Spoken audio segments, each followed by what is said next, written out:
because it's time to start. So we start 7:30, 7:30, which is exactly right now. So many thanks already for all those who are present in the call. I cannot really see who is attending the live stream on Facebook, but anyway, welcome everyone. A special thanks, of course, to the speakers, to the people who will present something. Of course, as usually. Maybe before we start with the agenda, a very short update on the website. You have probably noticed that the website is not very interactive at the moment. There are two things. First of all, the hosting is on one service provider, and the domain name is on another one, and then it's quite complex to configure that in the right way. And in addition, the hosting service provider did an upgrade recently, or at least they migrate the folders, and since then it's not responding correctly. I mean, the interactive, so it's PHP files, they are not responding. So I think there's a hint that it can be linked to this HT access file. I need to investigate. I didn't have time. But the idea is, of course, to solve that soon enough so that we can update with the agenda and the links to the YouTube, the recordings that will go on YouTube. So as usual, after so today I will record each of the talks, and they will be made available on the YouTube channel later on, that you probably all know about. So that's the agenda for today. Quite packed agenda. So we start with a little bit of AMIGA with Dimitris and the host shell tools. Then we go to PET with this QR code generator. Teletext on 64 Ultimate. That will be presented by Frank. Then we go back to AMIGA again with Stefan. And then we go to a Commodore 128, if I remember correctly, with AIS for CBM with Yiannis. And before closing, I will make an announcement with one N and not so many N's in the title I read here, about the Retroprogramming group study, guided study groups that we will start later on this year in September 2026, for people to start learning to do retroprogramming with languages like Basic 65 or Commodore Basic for version 2, 7, etc.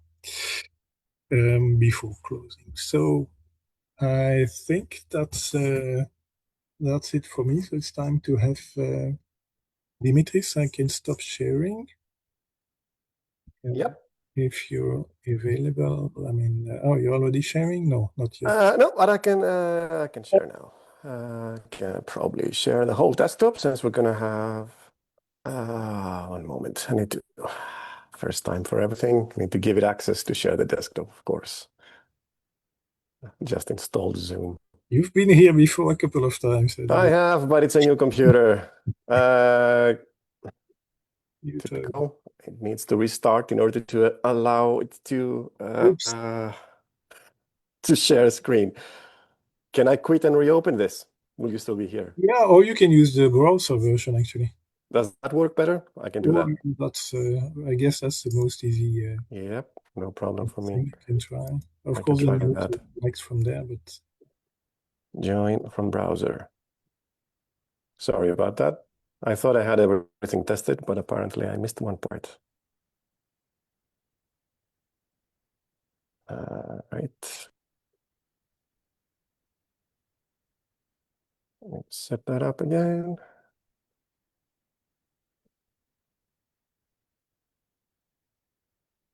let me know when you're ready. When you start sharing, then I will. Yep. I will start the recording. In the meantime, I can ask everyone else than Dimitris to just mute.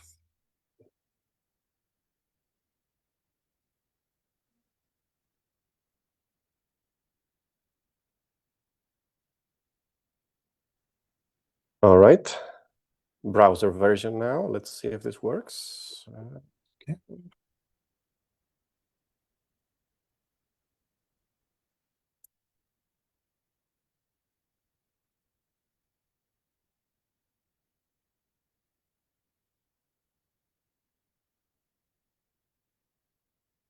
Yeah, you look frozen, Dimitris.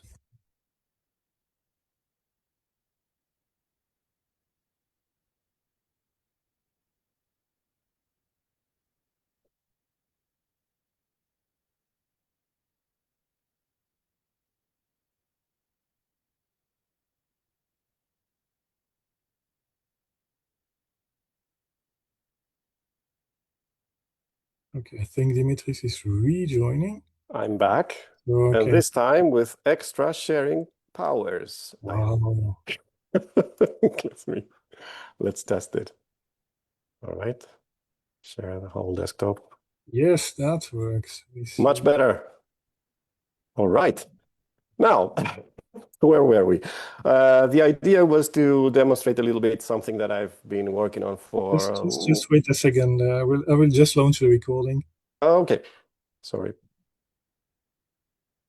Please, Dimitris, now you can start.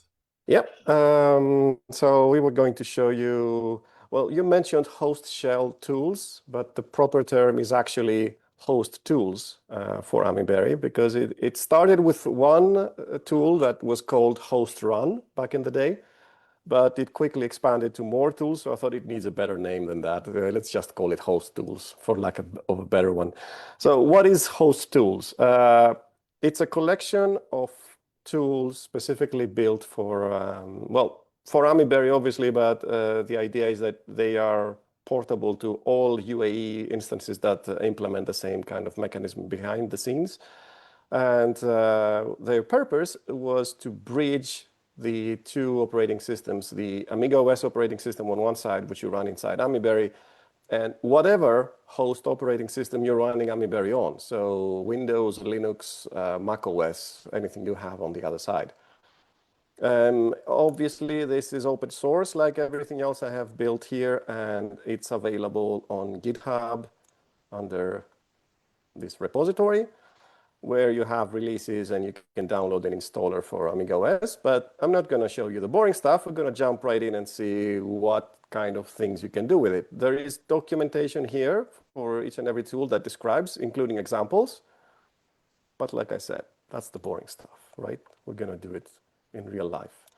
So I'm going to fire up my, I have my 4000 clone config here. One question before we proceed, is the resolution okay here, viewable, or should I make it a bit smaller so it's a bit more enlarged? Maybe it's easier to see the text, for example, if somebody is streaming this. I guess it depends on the size, on the size of the screen of each. Because we will be doing shell stuff, so I think maybe it's better if we go for something like this resolution, where everything is a bit larger and it's a bit easier to see, right? I think. And then I'm going to fire up directory opus just because I like it. And it's easier for me like that. And I'm going to open up a shell to show you all the magic. Now here, before I start showing you around, just a little bit of a disclaimer. These two drives are hard files in AmiBerry, which means they are basically big images, hard file images. They are not directories in the host operating system. This one, on the other hand, GitHub, is a mapped directory of the operating system. That matters because I will show you in a bit what's the difference between those two.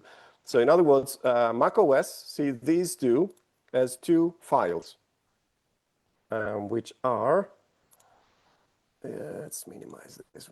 Might be good also to show you what happens on the other side to compare easier.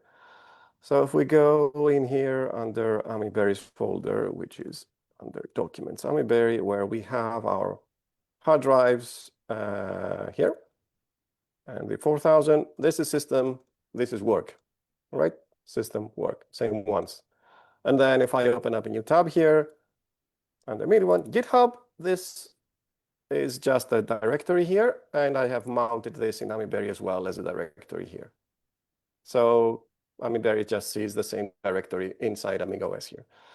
Okay, so what does that tell us? We have access, this is just for me when I'm developing, because that's why I have access to all my GitHub projects. And for example, I can go here where I have packaged up the installer, and maybe we can start there. So I can show you what the installer is and what it does and all that. I mean, it's pretty straightforward. This is what you get if you download the release of host tools and classic installer experience where you can choose whatever you want to do. There is a help step in most of these, and it just asks you what kind of things you want to install from the installer. It includes a bunch of things. Most of them are command line tools. We will demonstrate some of them. Then there is, of course, AMIGA guide documentation, which explains what each tool does. And these last two are new from the last release. The first one is the classic UAE AHI, how do you pronounce that? AHI or AHI or whatever, audio driver, the classic one that comes with WinUAE as well. I thought it would be best if we package this up in a proper installer at some point, because it was always a bit tricky to hunt down in the extra packages of WinUAE. And the last one is something I created. This one is the version 2 of AHI driver that Tony had started with and never quite finished. This is now fully implemented, and I haven't really tested it in WinUAE, but theoretically it should work there as well. That's something to test next.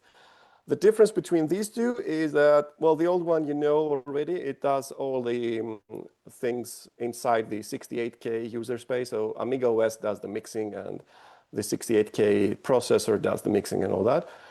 The new generation of this one, the second one, the idea is that the host operating system does all the mixing and the heavy work. So performance is a bit better, and it gives you also access to multi-channel output. Now, the tools will go on and it asks you if you want to replace them, because the package versions are visible here. I have already installed them, so I'm just going to proceed and skip them just to show you how the whole process goes. And once you have them installed, these go under C drive, other C assign, actually. So what can you do with them? There's a bunch of tools called host something. These are installed under C. Let's check it out. First one I would usually try out is host info. The idea with this is that it will show you some information about the host operating system you're running on. In this case, it's macOS, so it will give you the version of macOS and the username, the shell, the editor, and clipboard supported hooks. So this is just more sort of a diagnostic for me, but it's useful if you also want to use it in scripts, for example, and detect what am I running under. A lot of these tools would be very useful for people doing scripts, or even yourself if you want to try them like this. And the idea was also that they should be flexible enough to use in scripts and be rather trustworthy, not do any nasty stuff. So this is just an example that this talks to the operating system and it can actually get some information back, but it's not very useful, right? Let's try something more useful. One of the new tools that I have added was host download. All of these have the expected question mark where it can give you the syntax and a little explanation of what it does in the version. So this is the usage. Host download will allow you to get any URL that is accessible from the host operating system, and allow you to choose also a destination if you want and save it there. What this basically allows you is you get a very quick and TLS for free, obviously, way to download something from the web, any URL you specify. And the cool thing about it is you can save it into any amigaOS accessible path. So not just the host path, I could save it to RAM, which is something that macOS cannot see, for instance. And let's try that. And also, if you can get an idea about how fast it is, let's download something from Aminet, right? Something that is, I don't know, AmiSSL maybe? That's a few megabytes. I know the path of host libs. I have a note next to me. AmiSSL v5 OS3 LHA. And just to compare, we can, I think I have, yeah, I browsed in one of my shortcuts. So if we open up Aminet and go here and say AmiSSL, right, this is the file. If I click on it, I had downloaded it before, but let's do it again. Yes, overwrite it. So it only takes a second. That's fine. And it's stored in my drive there. But let's see, I want to download it directly to RAM. You get a little progress, and now you have the file in RAM. Once I view all files, that is.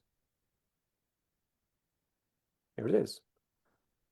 So it's a quick way to download something, and you don't have to deal with a browser. You don't have to deal with HTTPS or SSL connections. All of that happens from the host side because it uses the modern tools available there already, which AmiBerry uses itself for downloading updates, for example, for self-updating and such. So again, very useful if you want to download something on the fly during a script, for example, or something that is command line based. Next item maybe to show that would be interesting is, now that we have that, let's say, right, we can trigger host reveal. Host reveal is a tool that allows you to open up a file from amigaOS directly into the operating system's Explorer or Finder or whatever native file system file manager, file browser, what is the proper term there, has. But the trick with this one is that this obviously needs to be accessible from the host operating system. In other words, if I point it to RAM AmiSSL, macOS doesn't know what RAM is. So that is expected to fail. So if I tell it, OK, open up AmiSSL, it's in this path command, then it will tell you, hey, native translation failed. I cannot open it from there. But watch this. If I move this into GitHub, where there is, this path is accessible on the host system, and then I tell it host reveal, GitHub, AmiSSL. Where did I copy it? I didn't throw it somewhere there, right? Oh, I think it extracted it, because that's what it does if you drag and drop. All right, my bad. It's still here. OK, let's do this proper. Show this by name. That's why I like directory opus. And then just, this makes it, right, copy this over there. And now it should find it. And if I try this, it opens up Finder on macOS with that file selected automatically. So again, if you wanted for some reason to do this, now you can. Let's see, what else is interesting in this area then? Since we are in that, right, host multi-view is another interesting thing we can look at. As the name might imply, it comes inspired from multi-view, the native tool that amigaOS had, which normally is a handler to open up any recognized file type, right? So host multi-view does the same, only it passes that file to the host operating system, allowing it to open up any file. And it can be a file, but it can also be a URL. So if I try something like host multi-view, and let's say github.com, Blitter Studio, AmiBerry, what did you expect would happen? Yes, so it opens up the browser because URLs are handled by this browser, and it goes to that website you asked for. But let's try it with something else. I happen to have prepared a little file in my, I can click outside of that, like this. In my downloads folder, I think. Yeah, I have an MP4 file here. amigaOS cannot play MP4 files, at least not in a nice way. But what I can do is I could tell it to, let me see here, host multi-view. And then if I have a way to access that, that would work. So if I have a file in the GitHub folder is a nice place here, we can try. Let's say we copy that file in there, because let's say we are in amigaOS and we wanted to have a file that we can't really play in amigaOS. So if I go into GitHub here,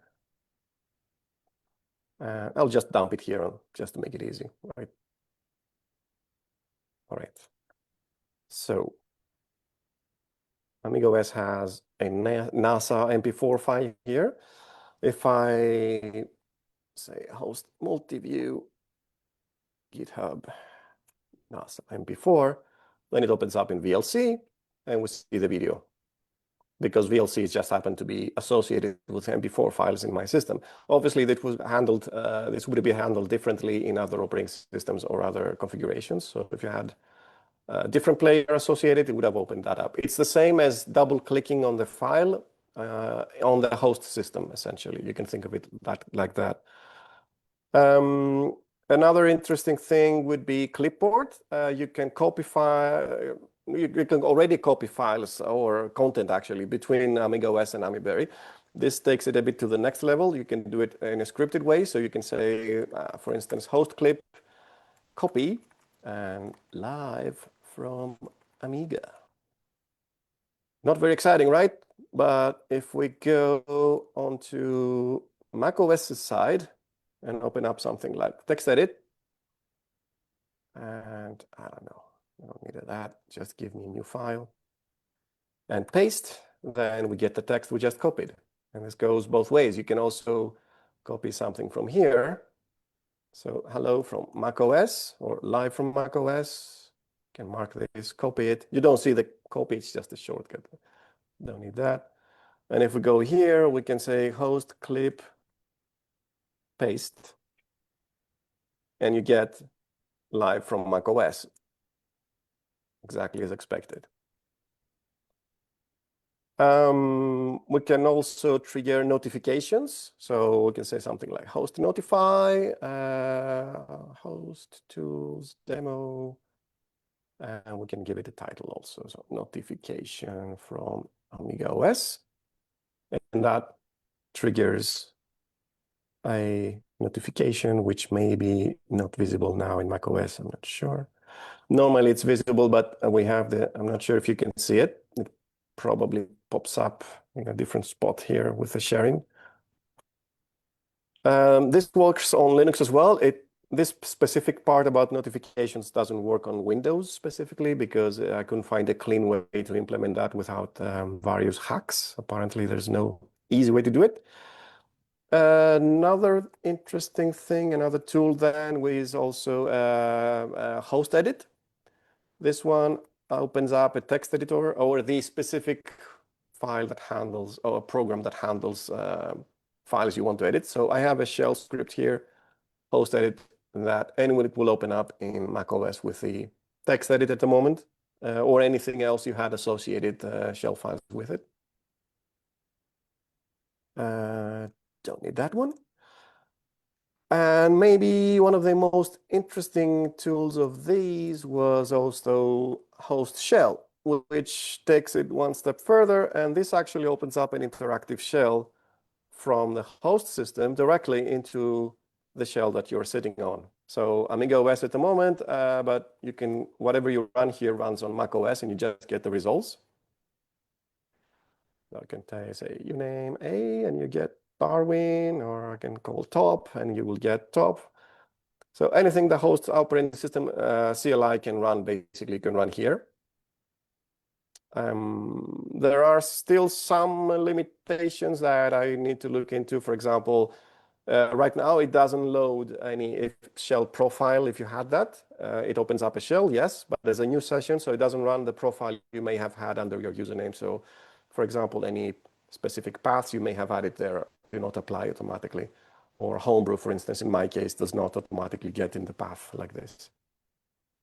But it's still fully interactive. You get the full terminal there. You can run anything that I tested a lot of weird things that would have output that would update in real time just to make sure it works.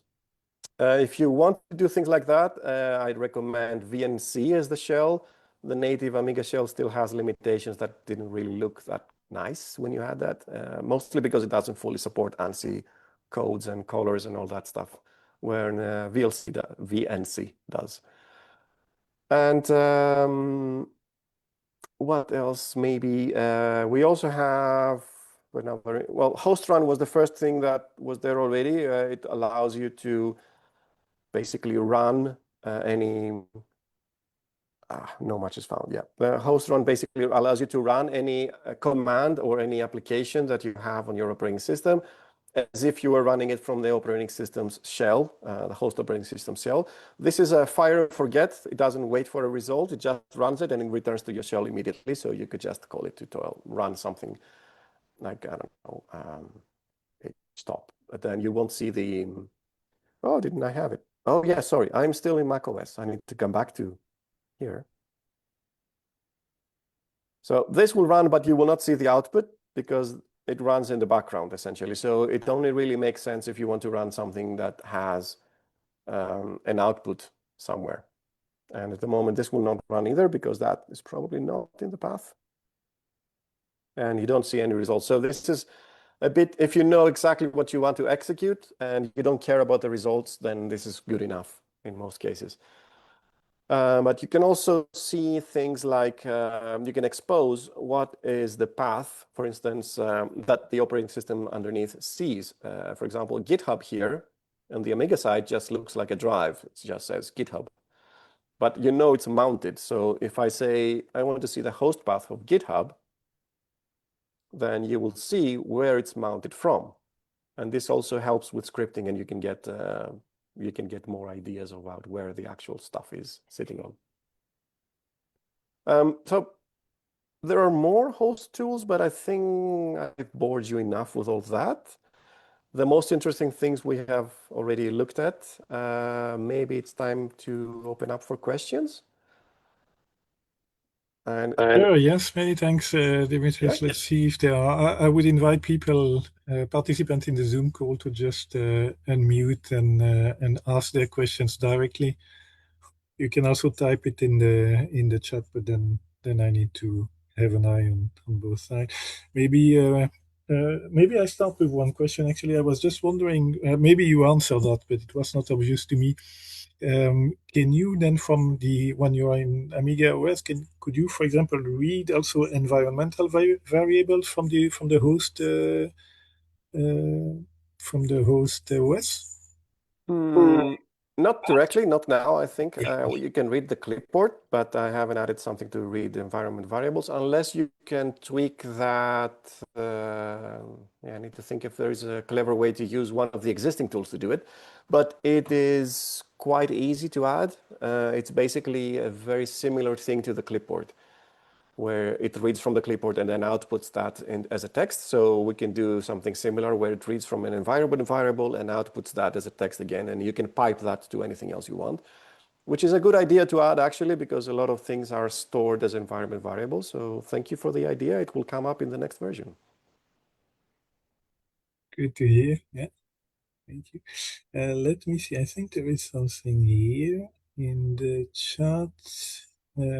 Awesome tool. Does this work on an emulated A500?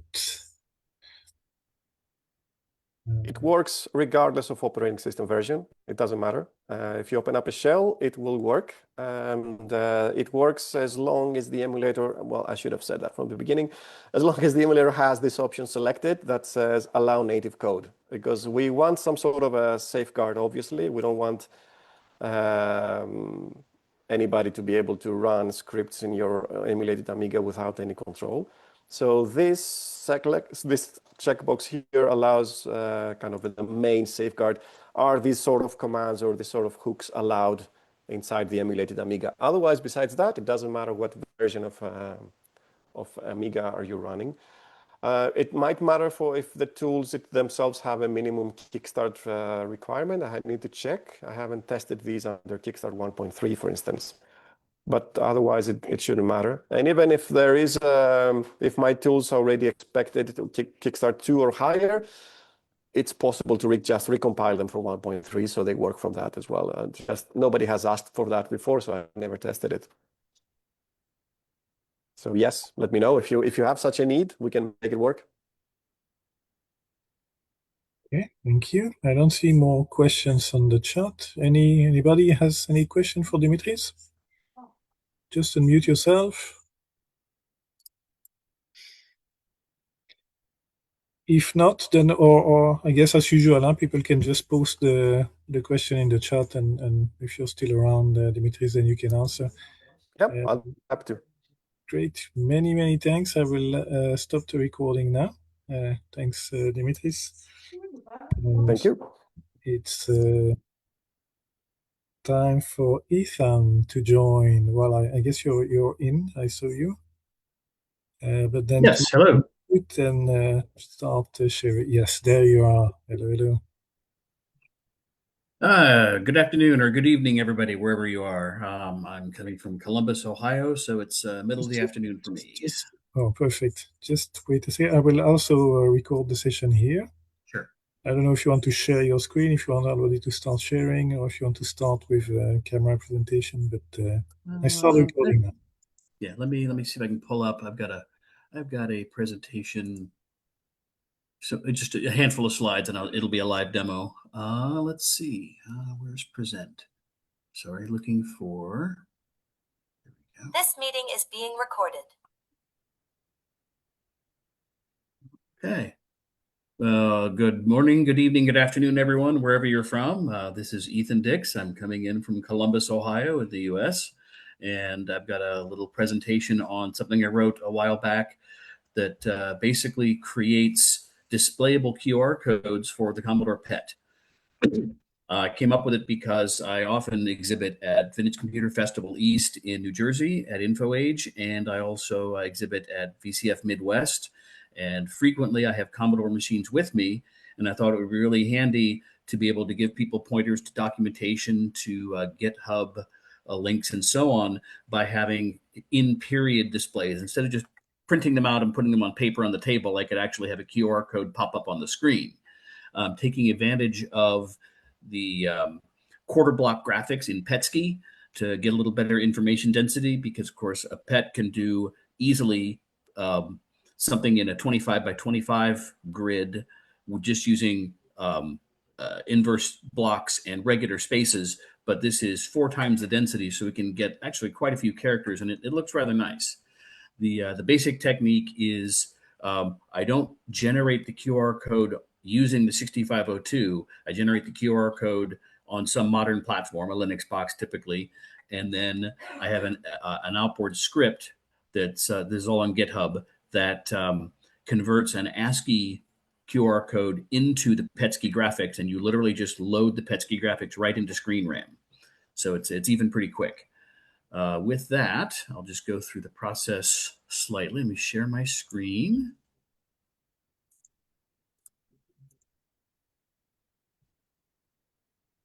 All right. So can everybody see the first slide? I can see your screen, yes. Excellent. Excellent. So the basic process is there is a script that runs that takes your input text string, creates an ASCII version of the QR code, and then a second Perl script reads in the ASCII code and directly emits a loadable PET binary program right into address 8000. So it just goes right into the screen, and that's the workflow. The magic happens in the Perl script because it has a translation table, so it basically reads 2 lines at a time from the ASCII graphic, and sort of from the left, the first two columns plus the first 2 rows creates one PETSCI block, and then it moves left to right, top to bottom to encode all the bits as they come along. And there's a bit of extra space injection to format it on the screen. The amount of information you can store based on what size module. The smallest one is the version 1, and that would even fit with using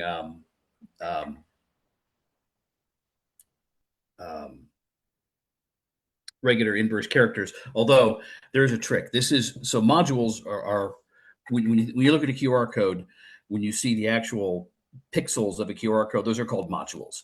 So it's the grid size is described as how many modules by how many modules. There is a caveat here because the QR definition, you have to have a border of 4 modules on all sides that is clear, plain, and basically the same brightness as the light color that's you're using in your QR code, so that the algorithm has a border to latch onto to know where the code is. And that complicates things slightly because, of course, with the PET, your border on the screen is always black. So the QR generator does create that border the sterile border around the QR code as part of the process, but that limits the resolution slightly, and it determines what choices you can make. So, for example, a 21 by 21 module, the actual graphic size is going to be +4 on each side. So it's really 29 by 29 modules, including the sterile border. So that technically wouldn't fit. You can get away with a smaller border. You could do a 2 by 2 border instead of 4 by 4, and it would probably work. Officially, it's 4 by 4. So that's partially why I went to the quarter block graphics. But you can see that you can only encode 17 characters in a version 1 anyway, so it's not very many. Now, the moving up, the reasonable sizes you're likely to deal with are probably in the version 2 or version 3 range. I've included all the way to version 7 and 8 because while you can't display a version 6 code with the border using quarter block graphics. It turns out to be 49 by 49 total modules, and that fits in an 80 by 50 quarter block PET screen. But with the Commodore 64, a future version I want to write for this, you can leverage the fact that the border color is controllable. So you could make the actual border of the non-screen RAM using a color register be your sterile border, and you could go to a larger size, including up to 49 by 49, which would be 192 characters on a version 8. So that was just sort of a future. The last two items would be for Commodore 64 use. But version 6, 134 characters is a lot of information on a QR code, because that is a version 6 PET displayed QR code screenshot from Vice. And if anybody wants to take a minute to hold their phone up to the screen and translate that, you'll see it's got just a random text string I put in there just to test the principle.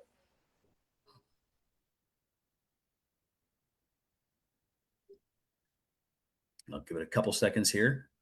And with that, I'll just show how the process works.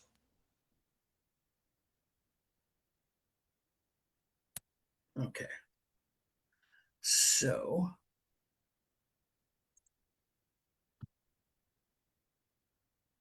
this is my local copy of the of my repository, and it's got a bunch of extra files in here just to show off. The actual program to generate the codes is very simple. And to do that, we would do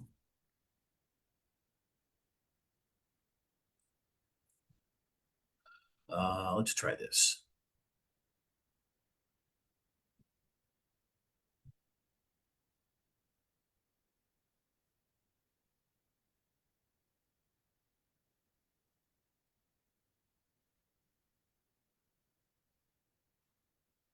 Okay.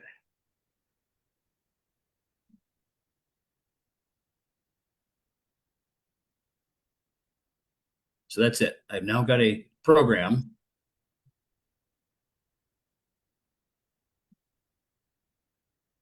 Is that right? Should be right. And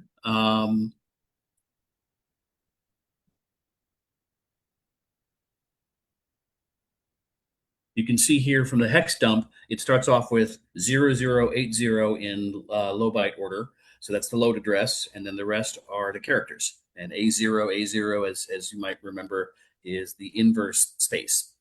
So with this, I can use Vice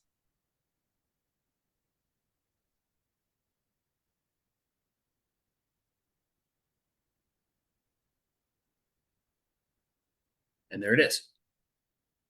So that's literally how it's generated, and it's as easy as just loading the file, and it loads directly into screen memory.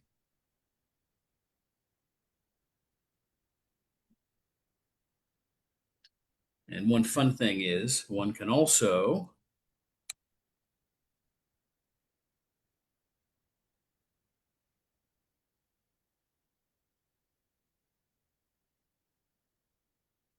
even do it from the machine language monitor, because it's just a binary.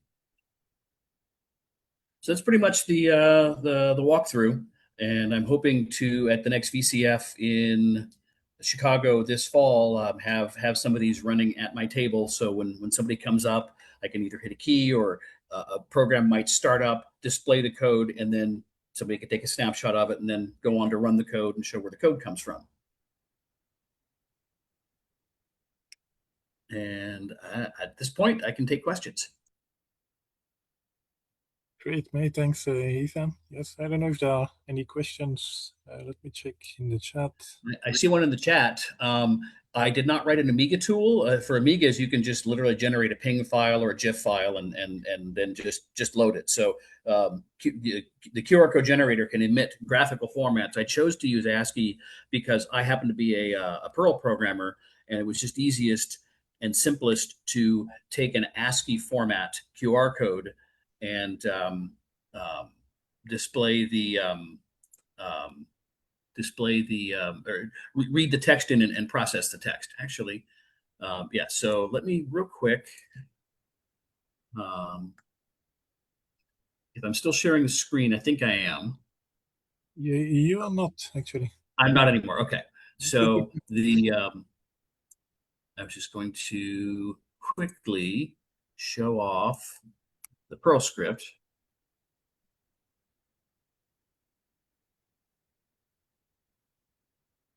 There you go.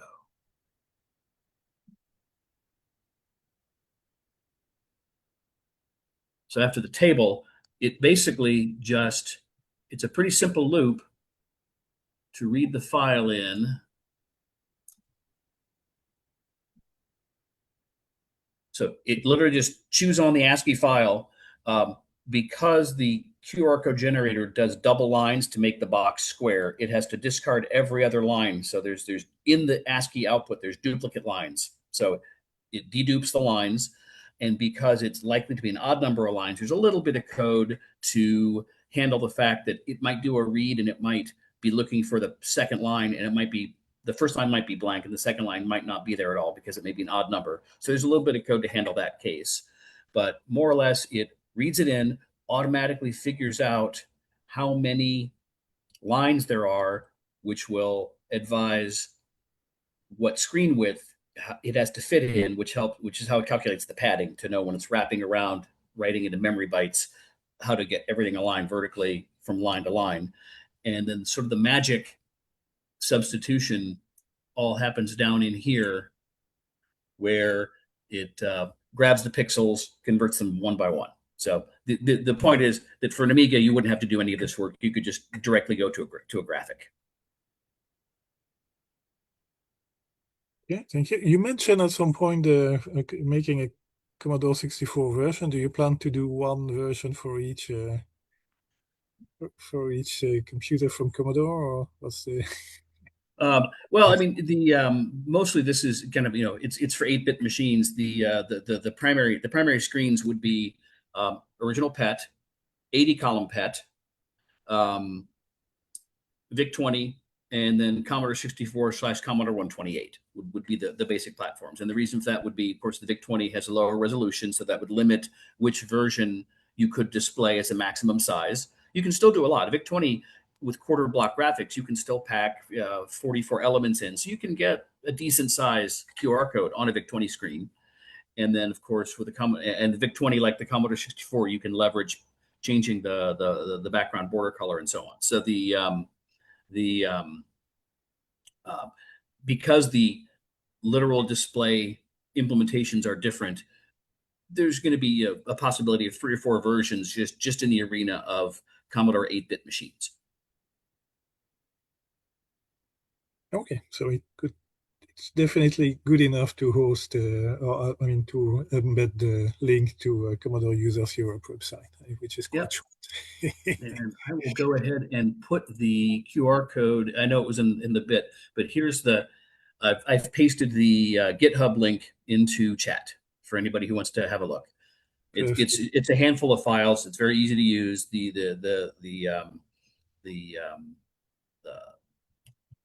GitHub has several screen examples, so it's pretty explanatory. And again, the code is pretty basic. Great. Many thanks for that.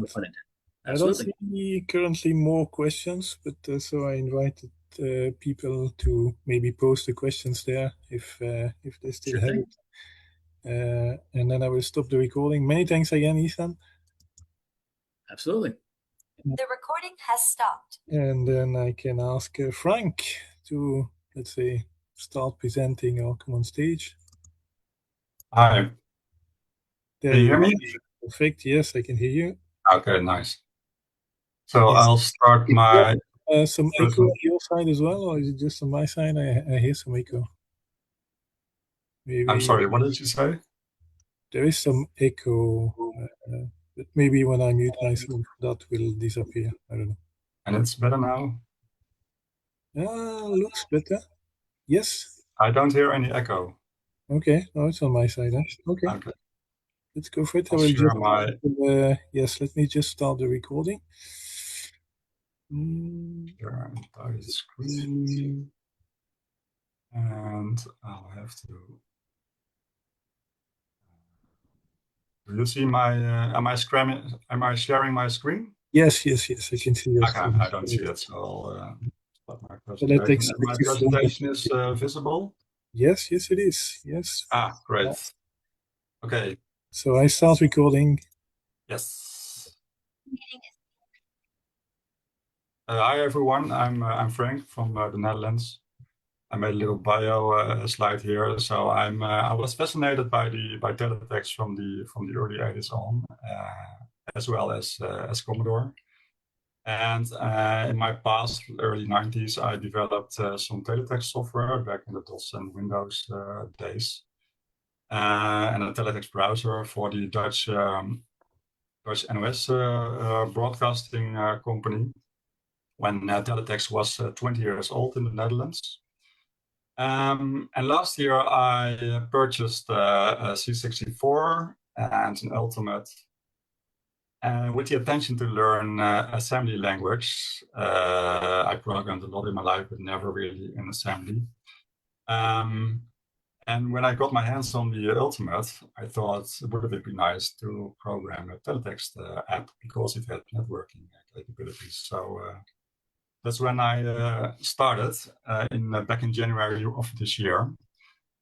For the people who are not familiar with teletext, it's a digital magazine on TV, and it was introduced in 1974 by the BBC. And it's really simple. You get your remote and type 3 digits, and you get a teletext page on your screen. And it's really a simple technique, basically. And there's a lot of information, colorful text, simple graphics called mosaics. And back in the day, it was quite a revolution, because, of course, there was no internet, and you had newspapers and TV, and this was something you could control yourself. You had the latest news, real-time information about TV programs, sports, weather, all kinds of information. So that was great. So I was fascinated by it. And how they did it is use a part of the screen. You see that in the picture bottom right. That's called the vertical blanking interval. And those white noisy stripes you see there, that's the teletext information being transmitted to the television. Now, the features of teletext are remarkably similar to what a Commodore 64 can do, but not quite. It has 40 columns by 25 rows, 8 colors in every foreground and background combination. That's the difference with the C64 character mode. It has continuous and separated mosaics. The continuous you see at the bottom, and the separated ones are on the top, row 1 and 2. It has flashing text and concealed text, so you can hide text for a quiz or something else. I'll show you that later. Double hide feature, boxed info, so you can subtitle TV shows with that, or present flash news updates on a little part of your screen. And they extended teletext over the years with all kinds of features like fast text. I'll show you that later. Those are those red buttons, red screen, and on the remote. And there were also a lot of levels of teletext, and what you see right now is level 1.5, if I am correct. And the 2.0 and 2.5 versions were extended with a lot of colors and extra graphics, but it wasn't really used in Europe. This is a picture of ZDF from Germany, and they use the higher level of teletext. And what you can see in the top is like the orange color. That's a new color, and the graphics are a little bit more detailed. A little bit of how teletext works is you can see it in this picture. It basically comes down to 32 control codes, and with those control codes you can tell what has to be displayed, and those graphics you see on screen are called mosaics, and they consist of tiny 2x3 blocks of block matrix. And they can be represented with a 6-bit value, but basically all teletext decoders on the television have the graphics built in, so they don't are generated when it's displayed on screen. So, for example, if you want to have a blue background with the white mosaics, and you need to set 3 control codes. Like the ZDF logo you see on screen. First you have to set the blue color, then you have to set new background as a second character, and every control code, that's important to say, takes a character on the screen. And that's why the first column is always black on teletext, except SVT from Sweden. But if you want to have a mosaic on screen, you have to set, in this case, 3 characters, and then you can start displaying the mosaic. And you see it represented here. If you see the header, for example, you see ZDF. There's an A and a Y for yellow, and an A and a green, G for green. So you can set those colors just before the text starts, and that's a reason also why you always see those spaces on teletext pages. And this is an example of Sweden, and there they use the asterisk in column 0. But on all other stages it's never used. But what do we require to get it working on our Commodore 64? In the first place, we need networking capabilities, of course. Some services are also available on the internet. It's not only on TV. And the teletext that are actually services that are actually usable, they have to be in binary format or HTML or XML, JSON or TTI format. That's a specific teletext format.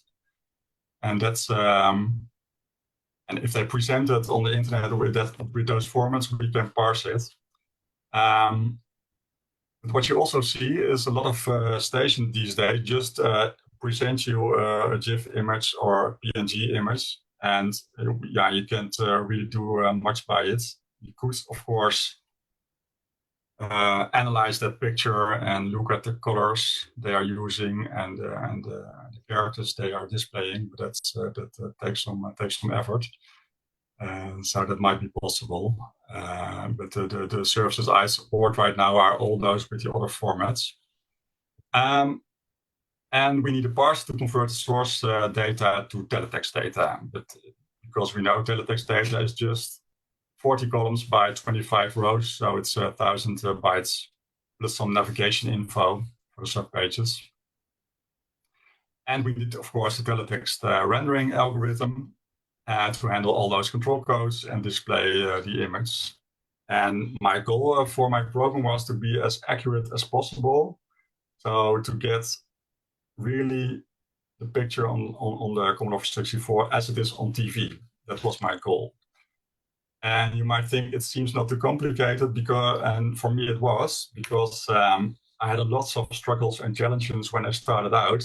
Like I said, I could program, but not in assembly. Last October, November, I started learning assembly for games programming. And I thought, if I want to do this teletext program, it seems to be a little too far-fetched. So I fall back to the C language, and I chose the CC65 compiler.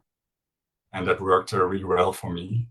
And on the Commodore 64 Ultimate, we have the Ultimate Command Interface. I had to find out how that worked. And the ASCII characters needed to be translated to ASCII characters when dealing with the networking. I wasn't aware of that in the first period, but I found out really soon. So we need those translations. And also I found out that the Ultimate can only do HTTP and not HTTPS, so no secure websites. And basically every website these days is secure.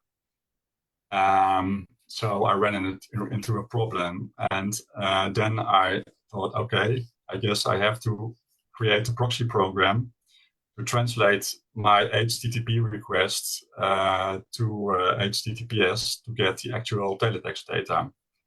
And it took me quite a while to figure out that I needed to do something like that. And I don't know if the chip from that's the ESP32 from the Commodore 64 Ultimate, it should be able to do secure network trafficking, but it's not implemented. And I think it's because the LAN is also only HTTP. So for now, we need the proxy to get secure networking. What I also figured out was that I couldn't use the default character mode because it only has a global background color. So that was a big no-go. And for teletext, we need to be able to set every individual background and foreground combination. So I got the Commodore manual, and I found out there was a bitmap mode that was exactly what I needed. 320 by 200, 2 colors per 8 pixels. But it's not quite good enough, I have to say, because I do really need 9 vertical pixels because of the 2 by 3 mosaics. And I had to make a compromise there. I'll show you that in a minute. But what I did, I was taking it step by step. So first get the networking going on, and then build the teletext renderer. Like I said in my bio, I programmed a lot of teletext software in the early 90s, and I had all those source code, of course. And what I did is what is used that as a base. It was all written in Pascal and Delphi back in the day. And I used that teletext rendering engine as a starting point for getting everything on screen. But I also needed a character set. So what I did is I got my font from back in the day, and I had to recreate all the characters in the character set format for the C64. So what you can see on the left is the alphanumerics, and in the bottom part you see all those mosaic characters, separated and continuous graphics. And what you also see top left in the first 2 rows are the 32 control codes, and in the original font you see all kinds of pictures there, and that was because we had a teletext editor back in the day. So if you want to create teletext pages, you can display all those characters. Now, I skipped those, and I used that for something else. So my first step was creating in CarePad the font, and later I split them up because of efficiency and memory. And at the bottom, you can see in the left, you can see a default capital C from the C64 font. And what I needed was a top pixel row for the background color. And normally on a C64, the capitals bleed into the row above. And I didn't want that, so I made all the characters a little bit shorter. That's what I did. And then you get those nice teletext effects like you see on the screenshot or to the right, and those little red arrows point to those single lines that separate the characters from the background and the row above.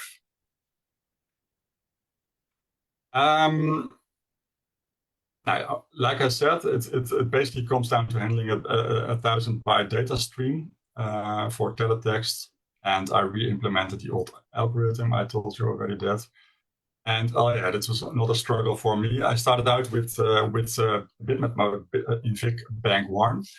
It's like the default bitmap mode bank. You have 8K of memory, and you can put your bitmap there, and you can render it there, and you have another place for the memory. That's 1,000 bytes.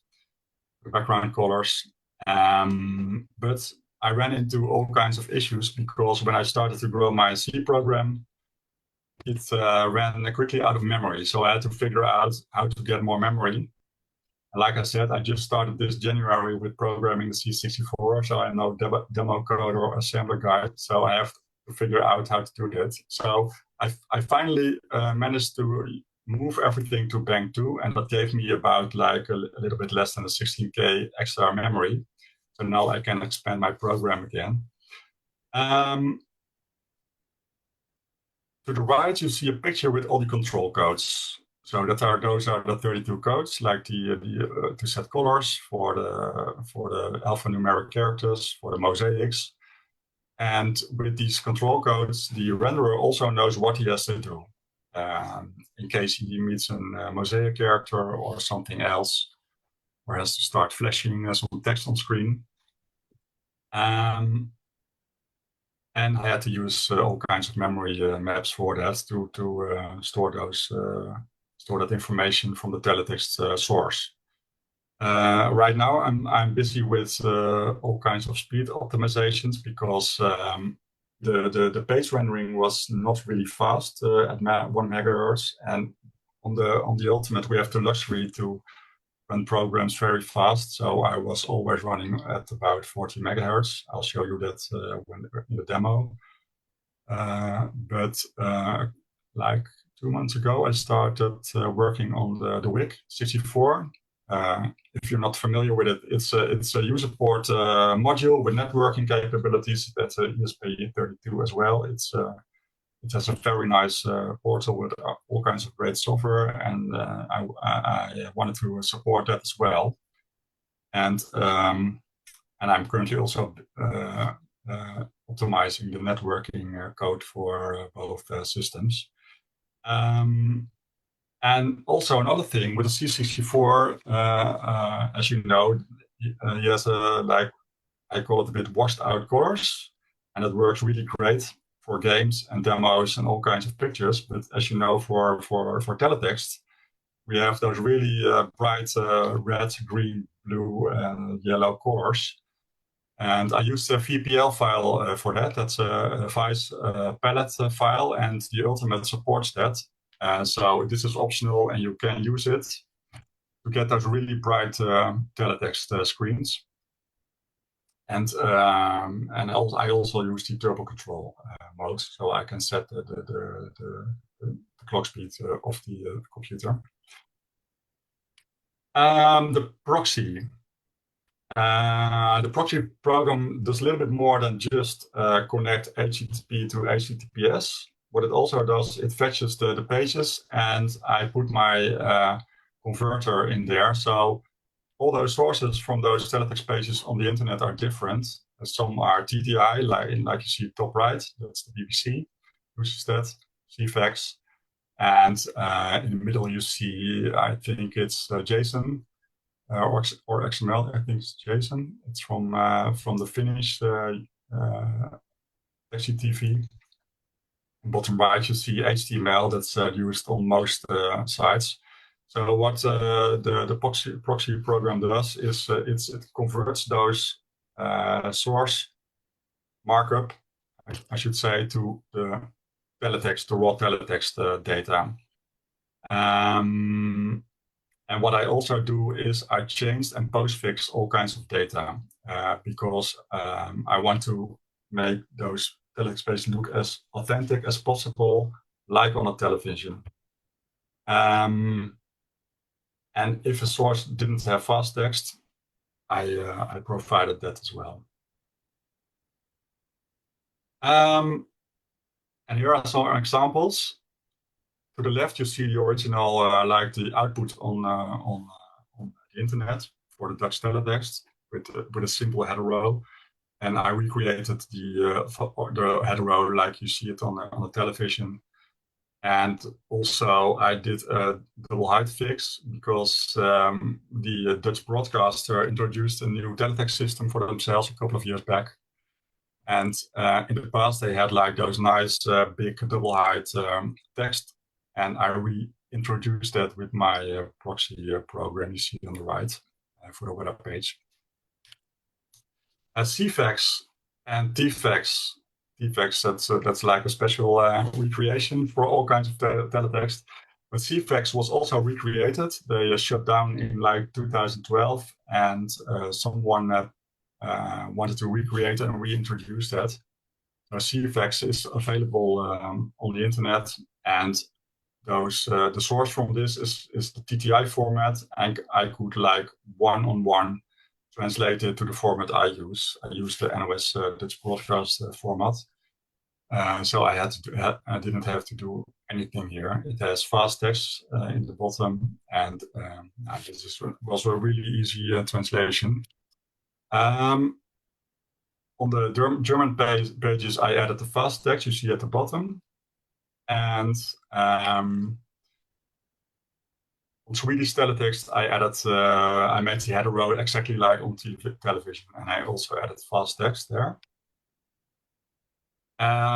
This is the Finnish Texty TV, and this was a special case because when you want to use it not as a default internet page, but if you want to use the raw data, you have to get an API key. It's free. And you can request it at YLE. I don't know how to pronounce it, but it's their broadcaster. And they send you a personal key. And to the bottom left, you see a little screenshot of the proxy program, and telling us we need that key. And if you want to go to the teletext station, you get the custom-made teletext screen I made. And if you have the key, of course, you get the actual teletext. Last thing I want to show is DR text that is from Denmark. And what they have on the internet is only an image, bottom left, or a text mode page variant of teletext. So I couldn't use the bottom left one. So what I did was I fully reconstructed the colors and the graphics in my proxy program. It was a lot of work, but I thought it was fun to do. It was sometimes a real puzzle. And what you see in the middle are those red-yellow bars.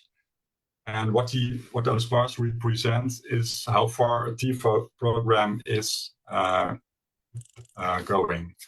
And what my proxy program does is he calculates how those bars should look like. So I recreated that as well. Installation, I also have a GitHub page where it's all at. You have to download the Apache proxy program, and I have all kinds of target executables there. You just put it in a folder and run it. And for the C64 part, you download the D64 image for the ultimate order wig. So you can also run this on a stock 64, Commodore 64. And the first thing you have to do is run a config program to set the IP address of the pesky proxy program. And the ultimate users have to enable the command interface, and I have provided the CFG file for that. And it also sets the turbo control mode to the right position. And like I said, you can use an optional VBL file for those bright colors. And you run it, so then that's basically it. What I want to do next on my list is Meatloaf support. I heard that's a great device, so I don't have one, so I have to get one first before I can start working on that. And maybe there are also kinds of other networking devices for the Commodore. I don't know of them, but Meatloaf I do know, so I want to support that. Of course, I want to add more services. I put a few on here, but I have a big list. So my goal is to add as many services as possible.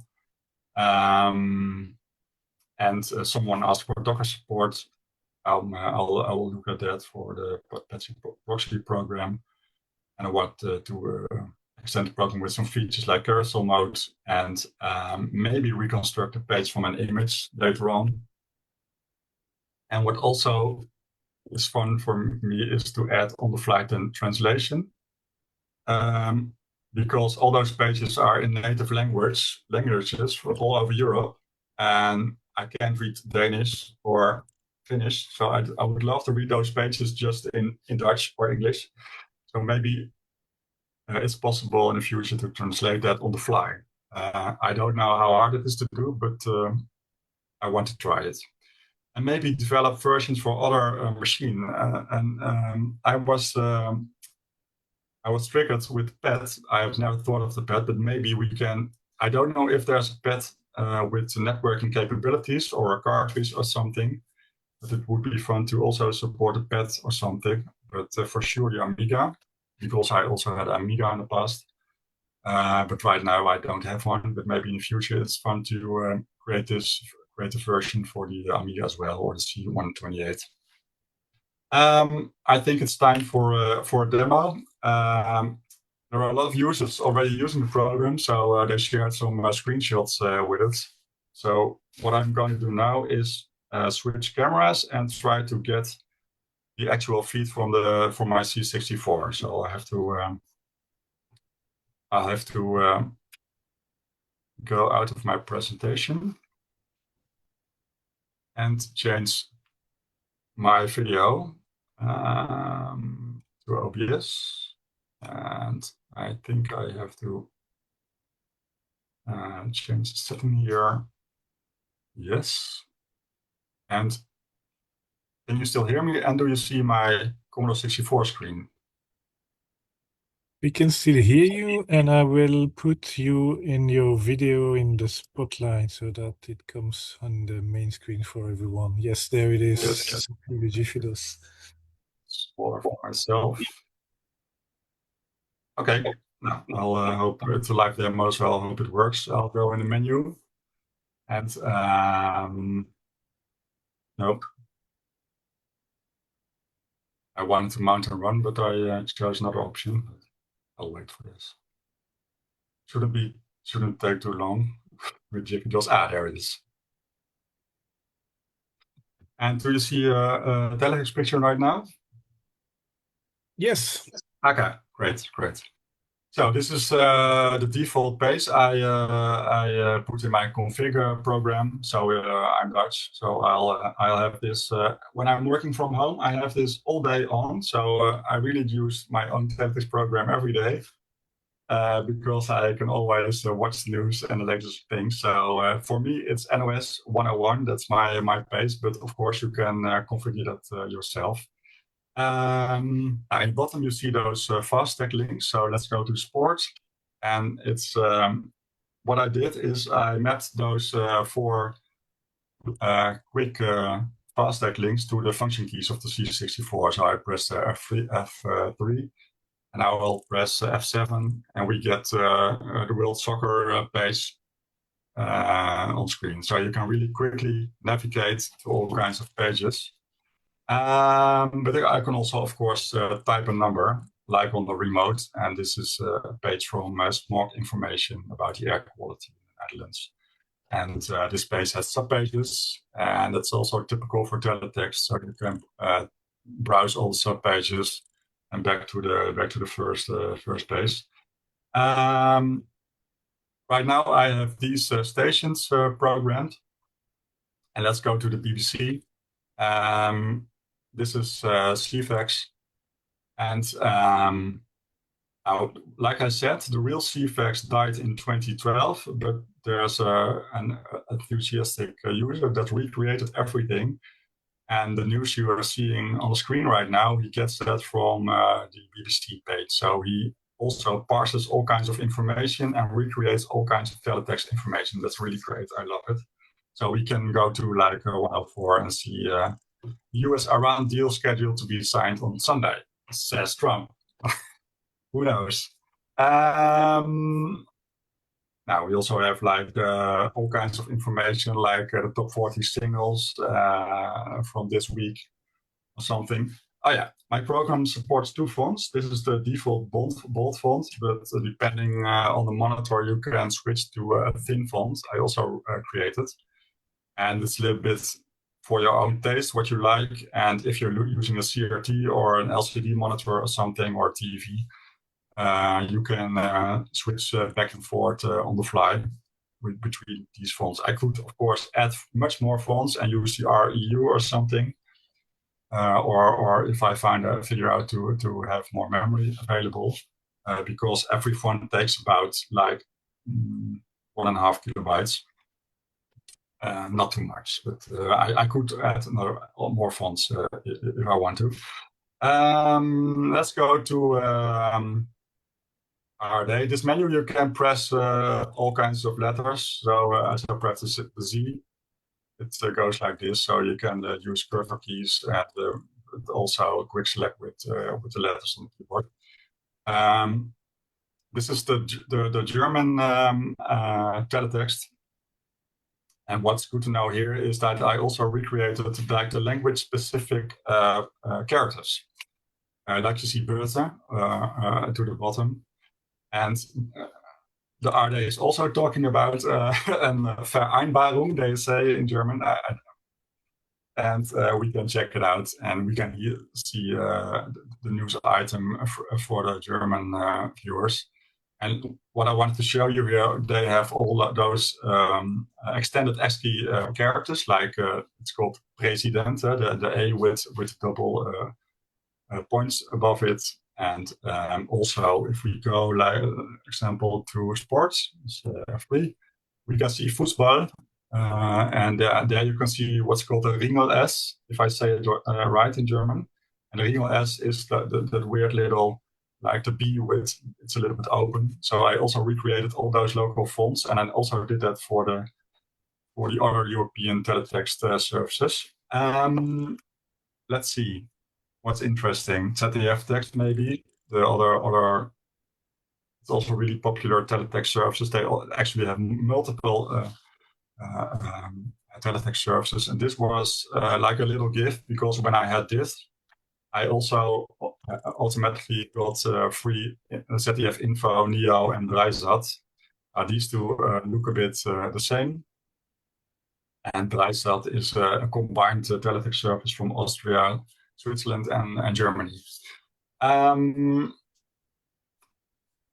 Let's go to Denmark. This is what I also had in my slide. You see the live red yellow bar now, how much the soccer game is right now. Like 75% on or something. And here you see, I don't know if I also made those special characters. Yes, you see the A with the little ring around it. And you see like on the row one where it ends on 115, you see the A and the E stick together. I also recreated those kind of characters. So what I do with every language, I check if there's local characters, and then I support them. And the way I do that is like I use the official teletext specifications for this, and the teletext has all kinds of documents online, and there you can see exactly what you need for Italian, for Portugal, or for Spain, or whatever country, what kind of local or France, or what kind of local characters they use. So it's set up like that. Let's go to the defects. And what happens here is this is a little bit like an odd teletext because it's not one-on-one. So if I type 101, I don't get to request 101. I first have to get the first time is like an index page. And from the index page are all kinds of references to all those pages because they have really funny names. But you can control it just with the remote, so with the keys, like all the other services. And what I would like to show here was the picture that was shortly available. This was used in my presentation, first slide. You saw that. And what is also nice is to show this one. Right now you see a new icon popping up in the top row next to P171, the green icon with a question mark. And that tells us that there's something to reveal. You also see it in yellow at the bottom. So there's Guess Who quiz here, and we have to find a name. Someone was born in Chicago in 1901, but I won't read everything. And I'll press the C, and then you see Walt Disney. So this is a way to reveal and conceal data on the teletext page, like on the TV. You have the question mark button there. And what you also see here is a flashing D on top. So that they have made it by it's a real code that they use. And what can I show you here? Like they have like a test page. You can see more of those things. You see like all kinds of flashing. And I also wanted to support that. So I didn't want to have a static screen. I wanted to behave the screen exactly like it is on your television. So I also support all those kinds of things. And I think I want to conclude this demo with a really familiar screen. So I have to look it up really quick. It's on this page. And I have to go 8 pages down. And someone, I don't know who did it, it wasn't me, recreated our familiar startup screen for the Commodore in teletext, including a blinking cursor. So I find it was funny. So that was my demo. I'll stop sharing my screen. Great, many thanks, Frank. I had a couple of questions, but you kept answering them during your talk. One moment, I have to go to my camera and I use my background. That's so that's better than the mess behind me. Maybe one question that remains, at least for me, is how do you know when you are in a certain?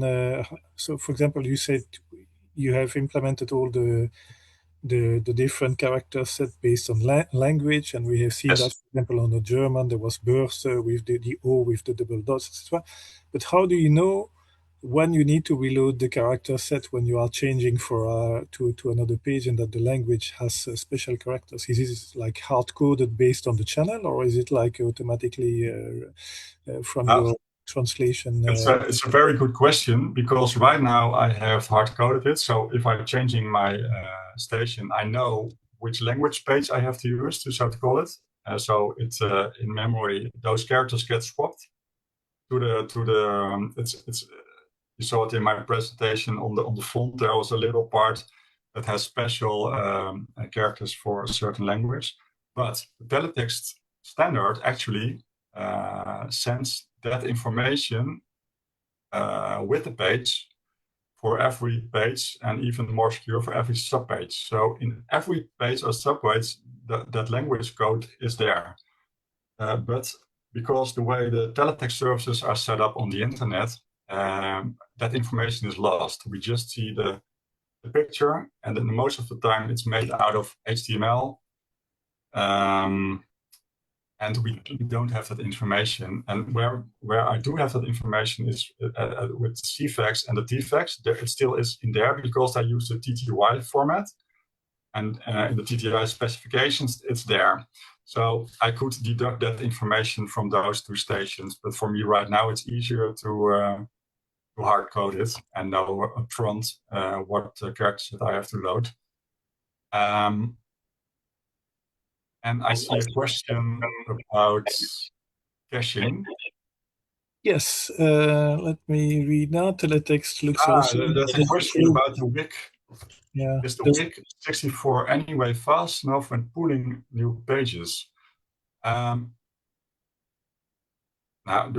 actually, the WIC is faster than the Ultimate. On a stock, if I run this program on a stock 64 at 1 megahertz, the WIC has better networking. I don't know if I the networking in the WIC actually is better than in the Ultimate itself. It's really fast, and it comes down to the way I fetch the data.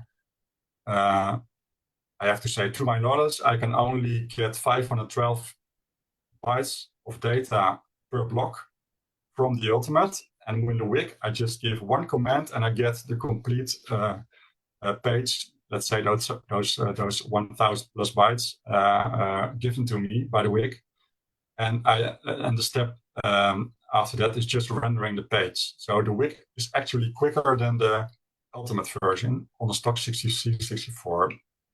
What you saw in my demo was running on 40 megahertz. So on the stock 64, it's of course slower. Great, many thanks, Frank.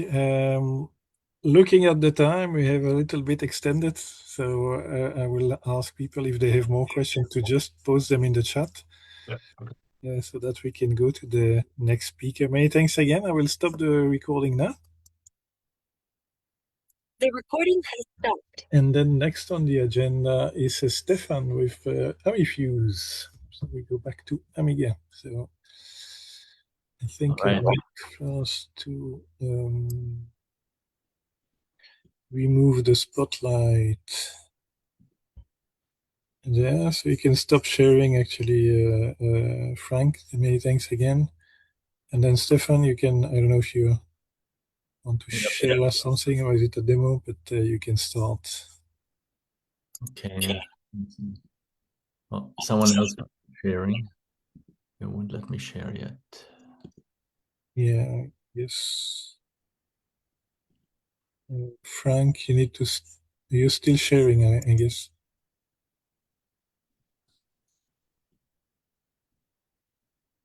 Thank you. Right.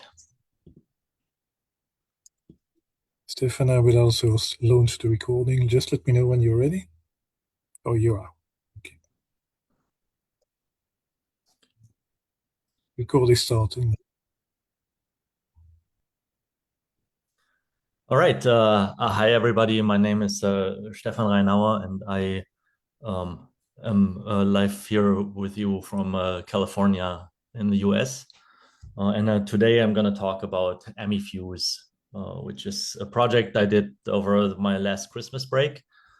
And the goal of amifuse is to read all sorts of AMIGA disk images on modern computers. And now, I said, like, there's like a lot of tools that do that already, right?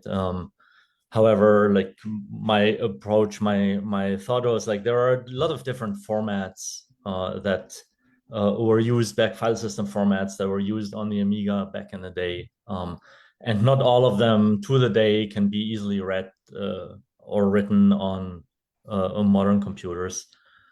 So a little bit about myself. As I said, Stefan Reinauer. I started on the AMIGA back in 1987 and learned to write software on the AMIGA.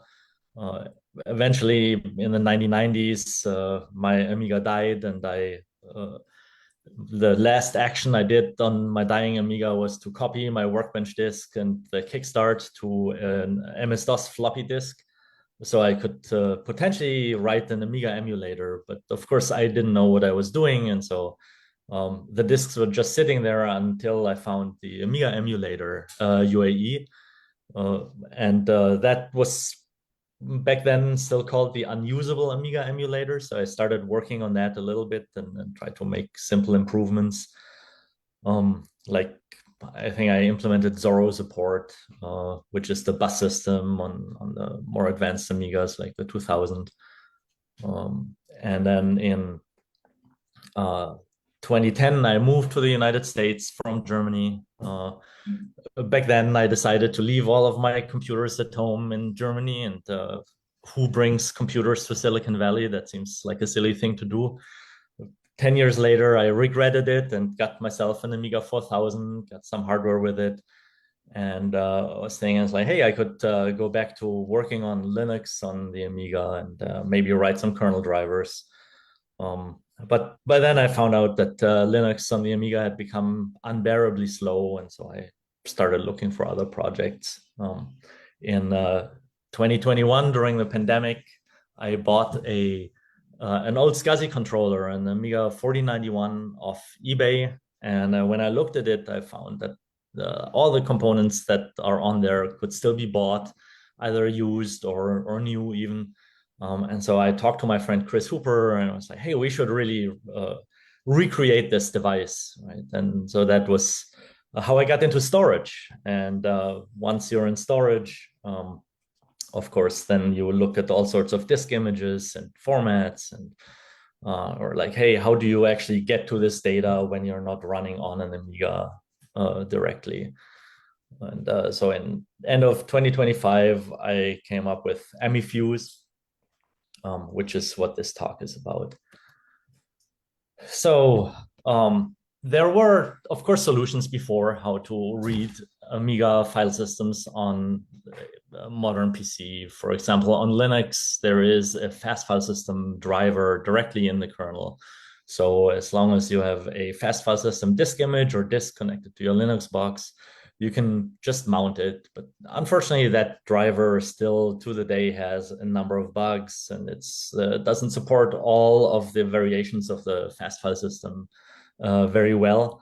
Like there are extensions like directory cache or long file names, and there's a lot of edge cases. And so you very often you get like some sort of corruption when you try to read that using the Linux driver.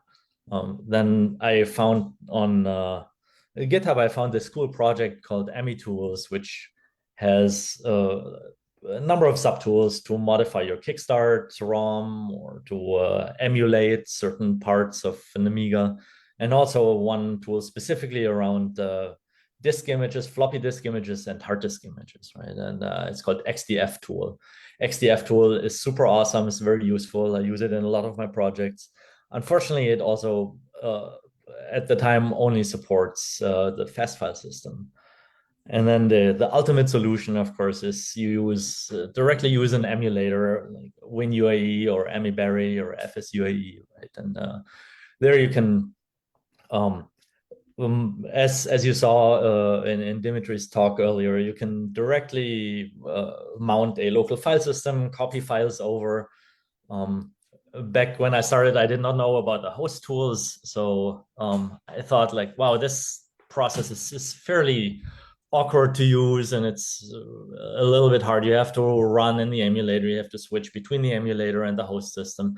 I wanted just something that I can use to copy files directly from one volume to another volume.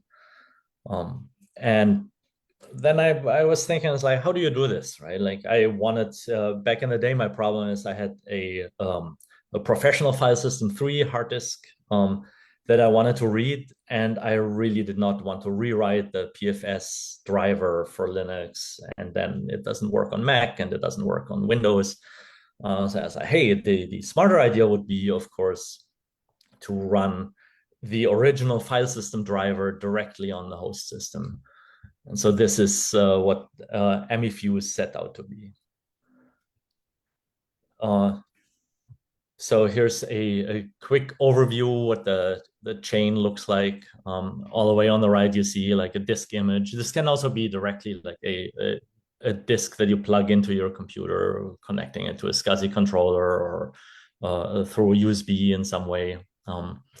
And on top of that runs an amigaOS handler, which is basically the original file system driver, right? And the original file system driver, it gets executed by amifuse, which then on the other side talks to the fuse user space file system interface, which has Python bindings, and it allows you to basically write a file system driver in user space. And the nice thing about it is Fuse exists already in various variations for Mac, for Windows, and for Linux, and probably other operating systems. And on top of that, you can just then use like all the tools that you know, right? Like on Mac, you can use Finder, or on Linux, you can use LS and all of your other tools, VI, if you wish. Copy files over. And so Fuse, basically the command chain looks like you run your command or here in Finder or in a shell, right? It gets transferred over on amifuse. Then next, it has like a small bridge basically that handles like the different DOS packets and knows how to funnel everything into an emulator, because of course the original file system drivers, they're all written in a Motorola 68K code, so you cannot natively execute it.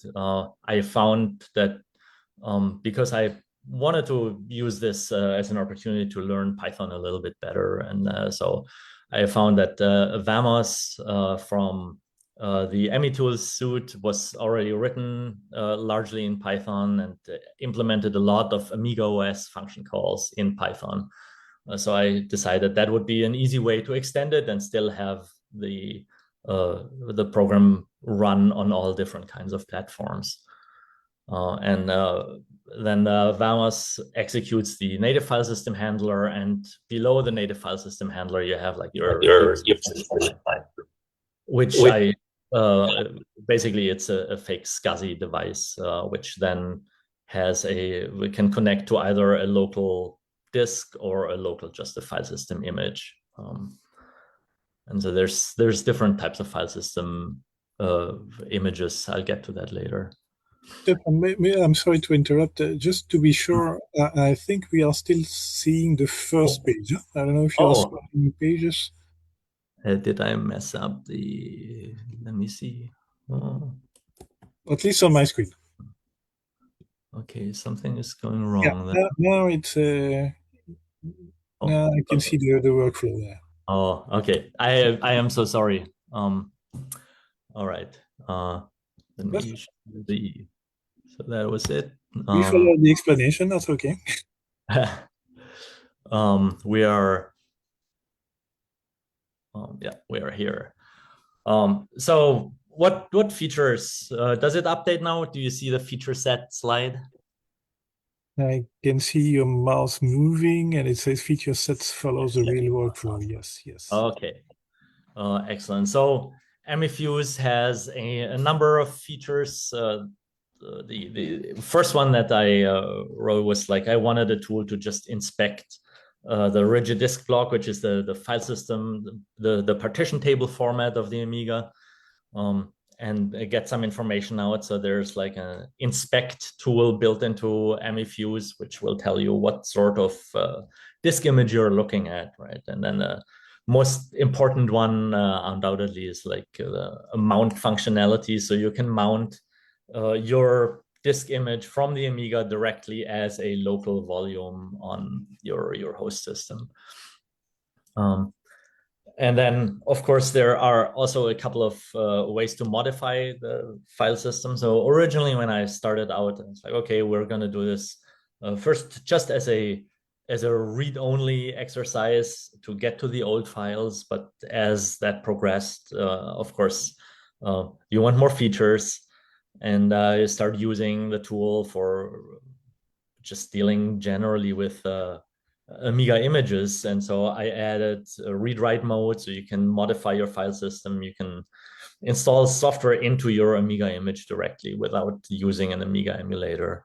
And you can also do stuff like format your hard drive with a specific format. So if you want to set up a new Amiga hard disk image, you can put an RDB, a partition table on there, and then just say like format this with PFS or fast file system. And then I also had added a layer for handling metadata, so to speak, icons. So this is most developed right now under macOS. There's some initial support for Linux and Windows, but that still has a little bit of ways to go. So you can configure amifuse to actually show you in your macOS Finder the original icons, and it the code knows how to render different types of icons. So there's the traditional amigaOS icons. There's two other formats, new icons, which I believe was used by amigaOS 4, and then the glow icons, which is the somewhat standard on amigaOS 3.2 and the modern 68K format operating systems.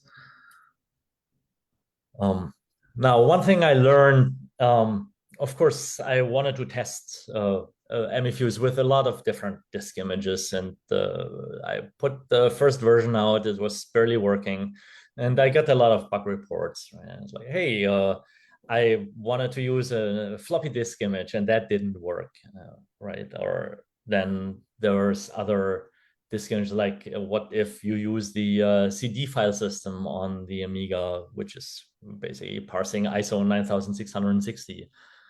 But then there's also other variants out there. So EMU68, which is used on the PyStorm, has its own format where you have an MS-DOS partition table, and then within one MS-DOS partition, you have the actual Amiga partition table.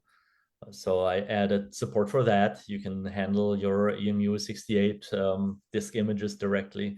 And then Parsero also does a similar thing, which is a nice little expansion for the Amiga 1000, which gives you a hard drive by sticking in a little SD card.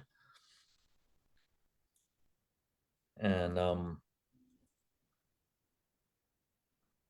so the file system handler, one thing I also learned is like it's not just like a strict parser of your file system. There's a lot to it. Basically, as it's just a normal 68K program running on the Amiga, it can reuse all sorts of system services that it wants, right? And I found out that the original fast file system has very few requirements to what the emulation, what the amigaOS actually needs to provide to parse the file system.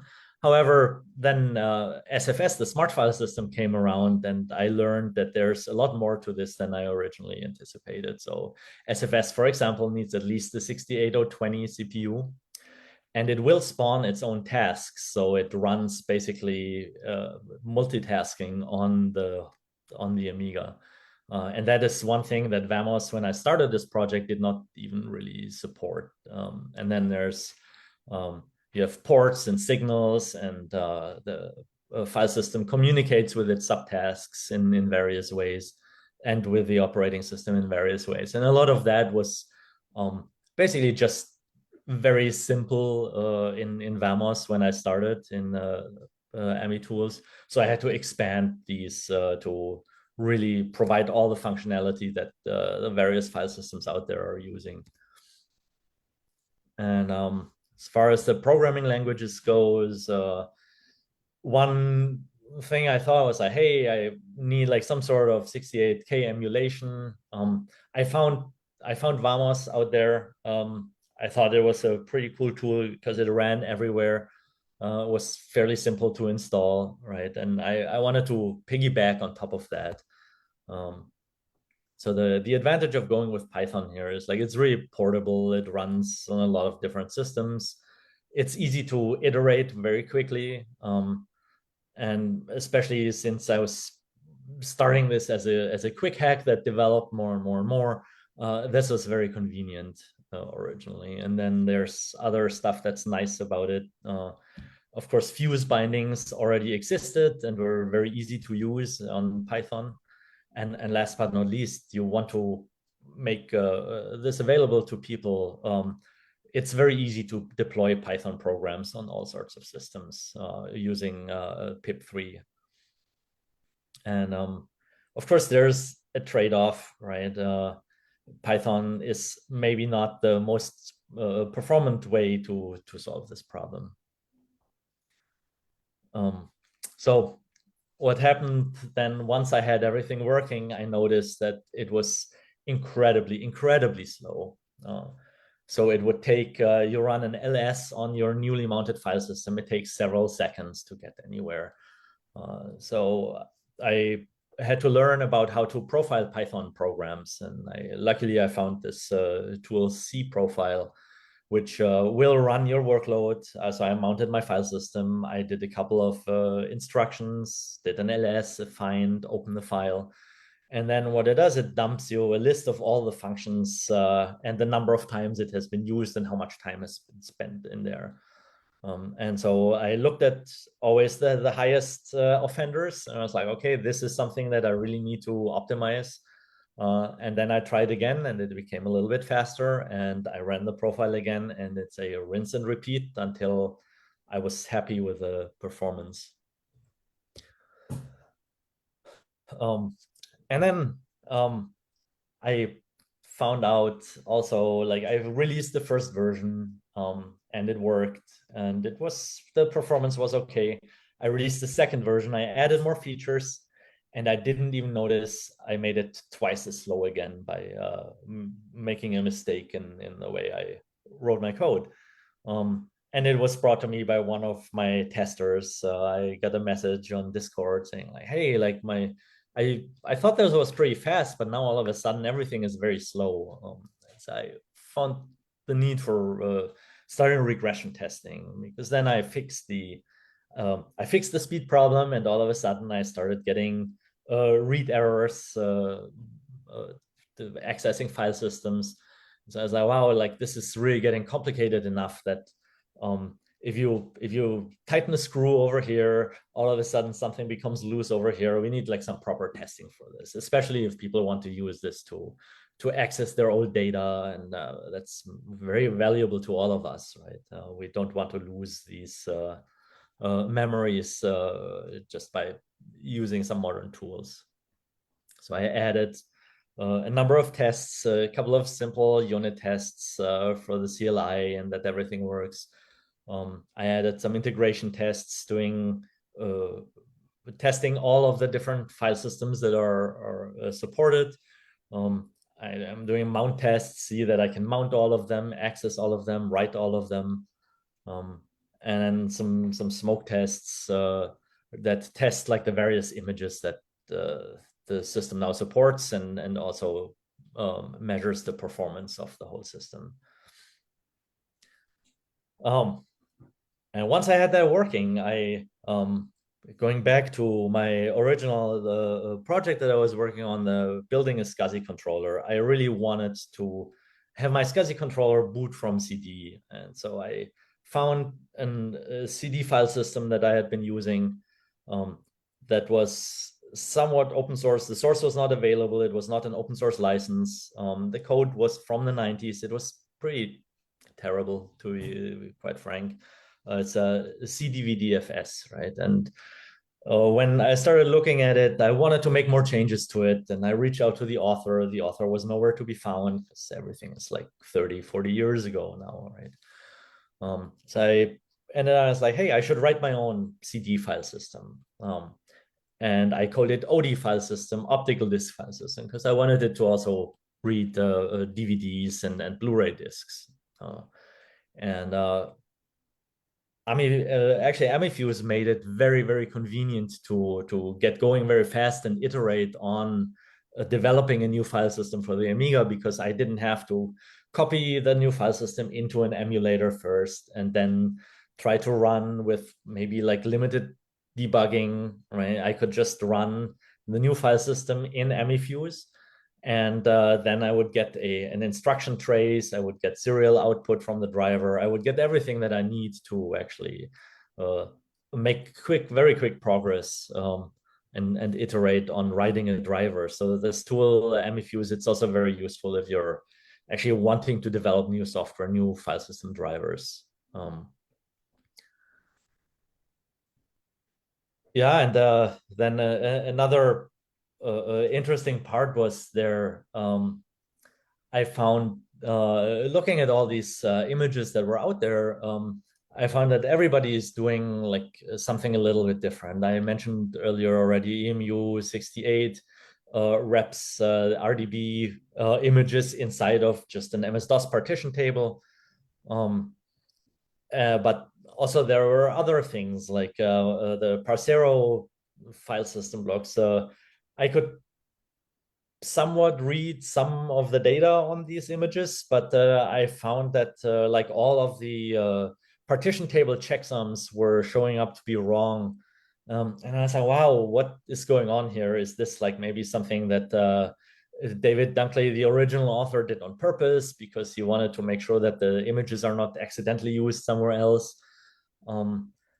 But so I decided to just send him a message, right? And I was like, hey, like I found this oddity here, and turns out he had an off by one error in his checksum code, and it turns out a day later he sent the fix around, and the problem is fixed. So amifuse already has improved other projects out there, which I think personally is super cool.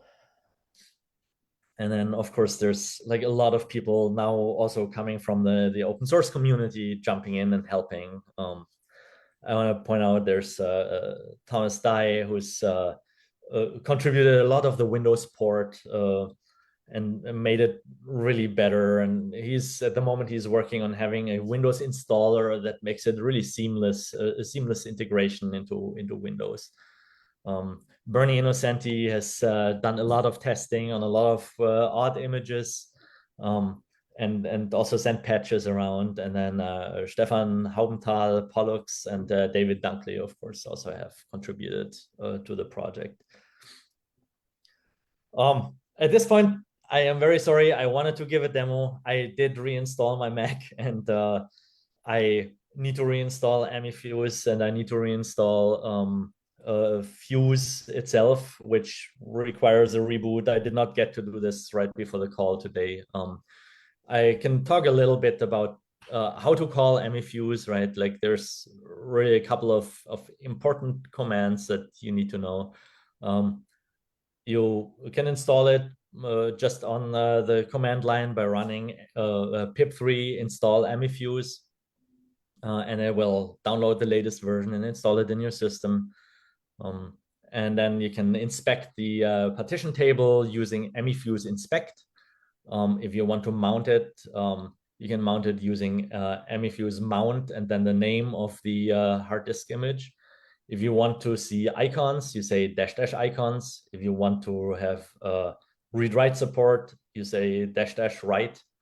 And then you can just like open your volume and do things with it. And then when you're done, you can say amifuse unmount, or you just on the Mac, you drag like the volume icon onto your trash can and it will also unmount. Yep. And that's it. So it turns out sometimes running the original file system is the best way to actually get back to your old files. Yeah. And if you want to look at amifuse, down here you find the GitHub. On my GitHub, there's the repository. Thank you very much. And if you have questions, please ask. Well, many thanks to you, Stefan. Maybe I have a question. It was not very clear to me. If you just mounting something now, will it detect automatically what kind of disk image it is, or do you need to specify? It will definitely try to automatically detect what the image is. Yes, and in case in case of a hard disk image, normally on the Amiga, the file system drivers are stored directly in the partition table. So it will also automatically load the file system from the partition table if it is there. If it's not there, you will have to say -- driver and then specify the name of the file system driver, which is on your local hard drive. And okay, then you, so you can force it somehow if can you force it to load another partition, another file system driver, correct? Yeah. Yeah, super nice. Let me see. I see something in the chat. Is that a question? No, it's a comment. By the way, host environment is now also implemented. I guess that's in the studio. Okay. I don't know if there are any other questions. I would ask people to unmute and ask a question. Otherwise, you can just post it in the chat. I guess Stefan can get back to it and later on. Good question, if I may. Sure. Can we trust it now with our data? I am definitely running on every check-in. I am running extensive read-write testing. Yes, so to make sure that we are not accidentally overriding anything. So I think it is fairly trustworthy. Now, if you write to it, maybe still keep a backup of your original disk. Just as a safety measure. I do that just because even if it's not amifuse corrupting the file system, sometimes I do something stupid and then I accidentally delete some files I didn't want to delete, right? So it's doing backups obviously is always good, but it's been very stable for the last few releases now. Yes. You have the little physical click you can put on the disk. Yeah. And the other thing is, I think if you want to use it with a file system that's not on I have a list of file systems that I am testing. If you find a file system that is not on that list, feel free to try it in read-only mode first, and let me know about it, right? And so I can make sure that I integrate it into the test suite and make sure that that file system is also supported properly. Because some of the file systems, every new file system I try basically brings out like some aspect of amigaOS that is not fully emulated in Vamos. And so there, of course, you might run into crashes. Typically, these crashes, even in read-write mode, would not destroy any files on your file system, but it's better to be careful there, right? And so let me know so I can add it and improve it. Yeah. Great, many thanks, Stefan. Any last question? Otherwise, you put it in the text in the chat. Many thanks again, Stefan. I will stop the recording now. Thank you. I will ask Yiannis to start. Hey, good afternoon. Can you hear me? Yes, I can hear you perfectly. Perfect. Good afternoon. Let me see if I can start sharing my screen. Yeah. Oh, screens. Screens, perfect. Oh, there. So as for CBM, that's an update on the project that was presented not so long ago. Yep. Okay, I see your screen now. I will start the recording. Fantastic. Okay, good afternoon, everybody. I'm Yiannis from Greece/Scotland. Some years ago, I think during the pandemic, the start of the pandemic, I undid my Commodore 128 from my cellar, and I decided to do something about it, something that I didn't do when I was 15 years old. So I thought to start to find a project and bring some software that can be used by many people. I would put it in the family like the teletext that we saw before. So what was the idea? I mean, I guess that you all know, or some of you may have seen this website, and many similar to this, where you see essentially vessel traffic. People from touristic areas, they use this one to see if their beloved are arriving to the destination. Is my computer crashed? Not now. Or maybe my mouse. Can you still hear me? I can still hear you, yes. You can still see my screen. So I probably can see your screen, yes. my mouse probably died. Come on. So, but my motivation was not, interest on ships or touristic. It was just professional, because I was working for a company that was doing asset monitoring, and because of this, I was creating software related to this kind of domain.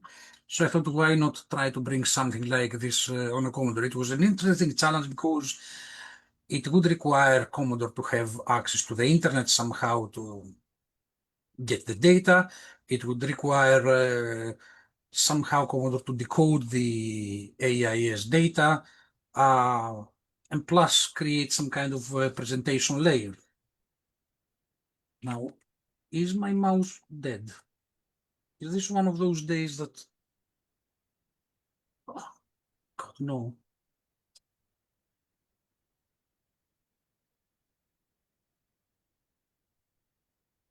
Okay, I'll try with the keyboard. So, I don't know how many of you know how this system is working, but these all websites are actually based on the AIS system. The AIS system is a digital signal which is coming along with the VHF voice channel. So every vessel that has got the VHF in order to communicate, they also transmit a digital signature, which is the AIS signal. And as long as you have the decoder, you can separate the voice channel from the digital channel, and you can take the data and you can decode it. Is my mouse going to come back alive? Yes, it's back. A little bit more information about the AIS. So the AIS seems to be a kind of old but reliable protocol. It uses 6-bit ASCII, so these are all the characters that can be transmitted.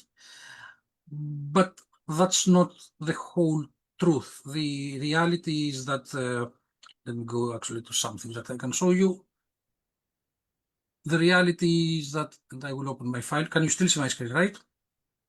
Yes, absolutely, yes. So if you have a decoder, what you are receiving, okay, now I'm spoiling alert, you see this from the Commodore, which is something. So if you decode an AIS signal, you will receive these kind of sentences, how they call them. Each of these sentences is a type of message. So you have type 3, 1, and 2, which is denoted by the first character. They are positional reports. And you have other kind of messages. I will talk to you about them later. Other important is number 5, which is information about the name, the destination, estimated time of arrival, and everything. What this is just an ASCII representation of a series of bits that you can group them in groups of 6. But these bits here, if you break it into bits, there is a protocol, and you know, for example, the first bit is the first 6 bits is the type of the message. The next 1 bit is something called repetition, and then, for example, the next, if I'm not mistaken, 24 bits, which may spill within the other character, is the special identification of the vessel, which is called MMSI, which is 1 ID per vessel. So the goal initially was to have Commodore receive those messages and go through them bit by bit and try to make some sense and create and decode the message. The first attempt was pretty basic, doing it in BASIC, and it was taking about 6 seconds to actually decode every message. No way. Well, you could see some motion. That's the Aberdeen Harbor here. You could see some motion if the 2400 modem could actually catch a phrase, but it was a no-go. It was unworkable. So this is where I start saying that the solution was to start learning machine language assembly. And right enough, 6 years ago,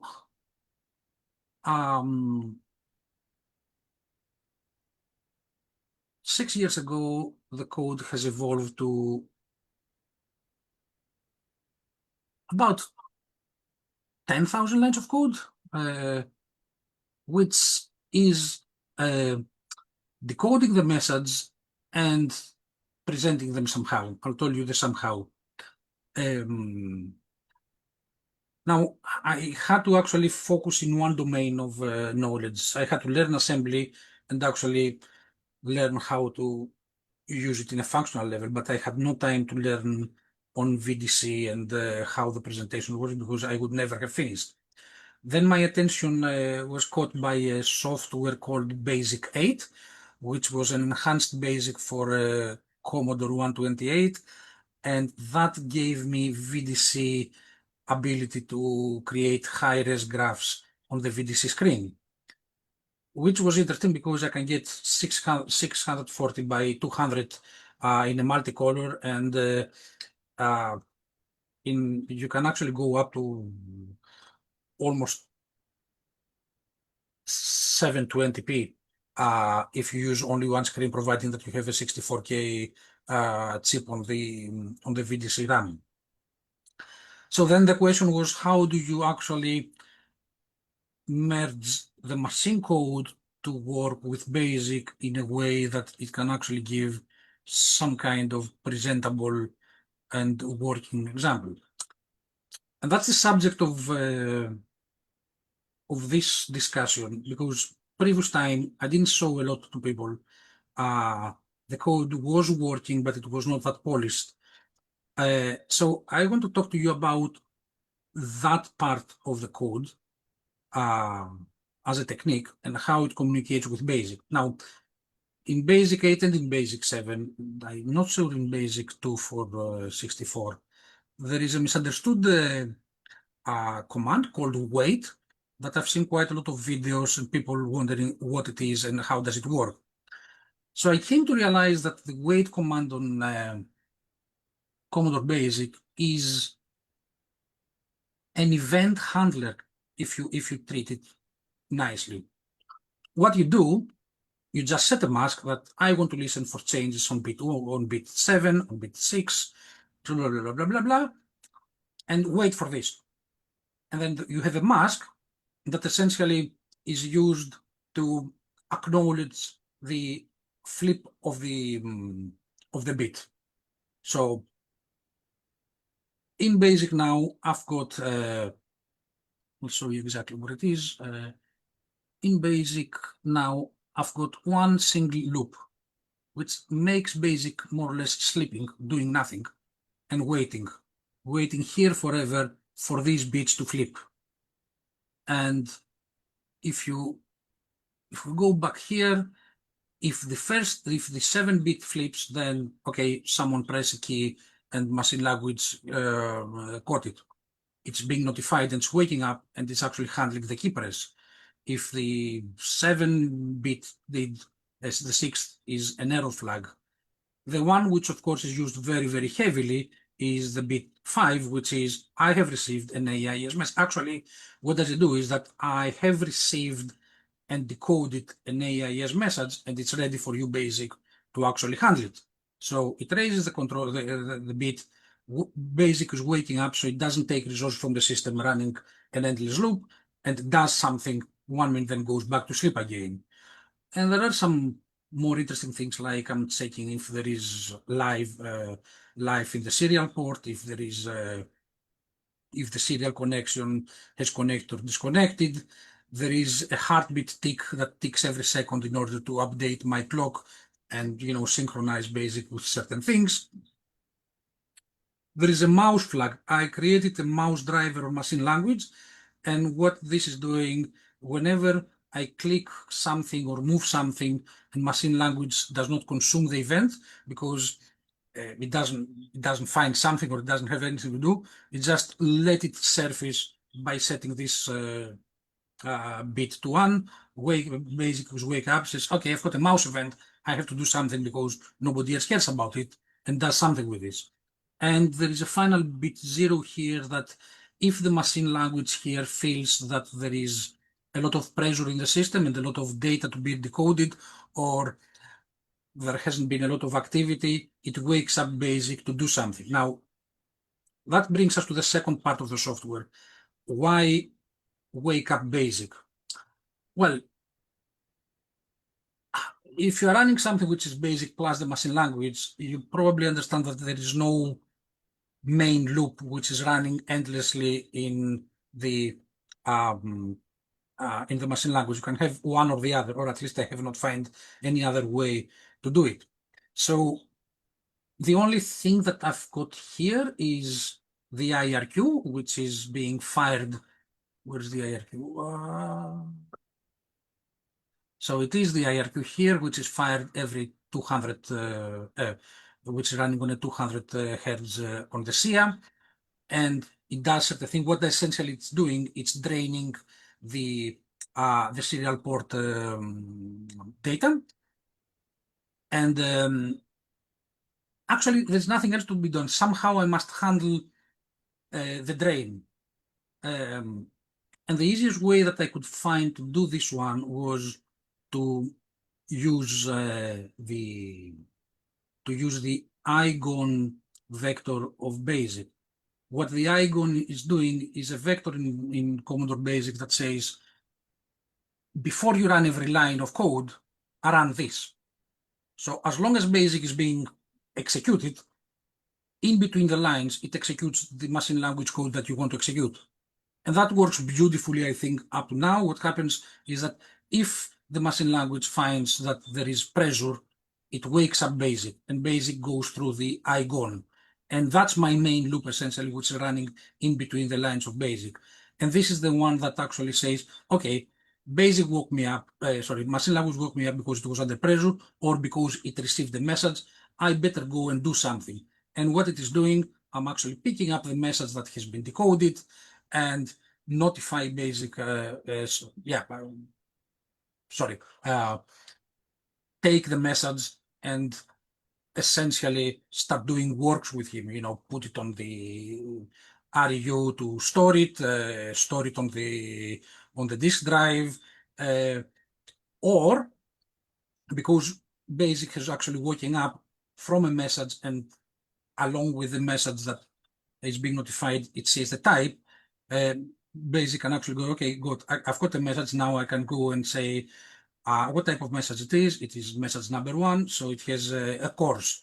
Get me the course, show me the course, get me the speed, so it shows the user the speed and everything.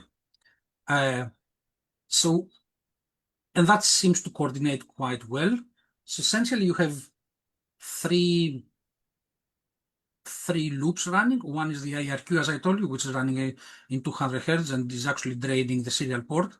There is another one, which is the NMI bridge, because the non-maskable interrupt is draining and is reading the Swift link, which is the serial driver, which is now running at, what's this? I'm always forgetting the number, 38400, 36400, whatever is the maximum speed of it. So that is actually, the NMI is reading the bit and it's emptying the buffer of the modem to the buffer of the Commodore at I think 0C00, and then it is the IRQ that is running every 200 bits, every 200 hertz on 200 hertz, and drain the main buffer. And for every byte that it receives, it pushes it in the decoder, and the decoder byte by byte builds the message. And once a full message is actually being decoded, it notifies back, says, right, I've got a message for you via the wait, go on and do something with it. Show it to the user, notify, whatever. And that cycle has made me able to, from the 6 seconds per message that was in the basic, I have been able to decode 100 messages per second, which is quite a good achievement. I think, my calculation says that I've got about 80 milliseconds to do whatever I like, even if the modem hits the full capacity and I'm being bombarded. So what is the end product of this? Spoiler alert, not spoiler alert, now it's going to be the interesting bit of it. It's actually the software running on Vice here. So you see here the port of Aberdeen.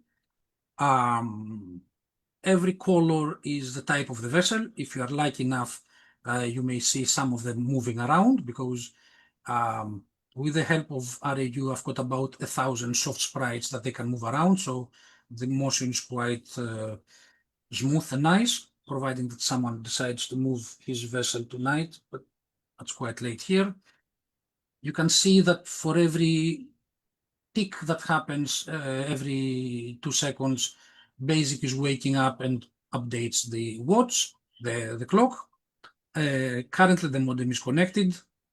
And the other thing that now I'm actually fighting, because that's the new thing, is to keep on writing files. Now, this has come to be very, very tricky, because the IEC is very, very slow. So I've got through tremendous pain. Is my mouse again dead? No. So it goes, so the IEC modem is, serial is very, very slow. So I've gone through terrible pain to make it reliably safe some to the disk drive. Now you will ask me, why do you use this one and you don't go direct to the ultimate through the interface? Well, that would be the easy way to be done, but it doesn't. My plan is that I don't really want to save messages. I want to use the processor of the next of the drives. I've got 3 of them as a parallel processing thing. So if I manage to quickly send actual messages to the drives, I can actually delegate decoding process to the disk drives and write useless drives on the hard disk, on the disk or anywhere, or at least return to me back some information. So I can have essentially 3 processors running at the same time and being able in a round robin way to process one after the other messages. Not that I have need it, but I think that if I go to a more busy area, I might need it. But for now, for example, you can see that I'm actually pushing to the file some data. If I stop logging, am I going to stop logging? Okay, here it is. 276K has been accumulated. I can open them as I showed you before, and I can show you the cancel, not Greek, right in English again.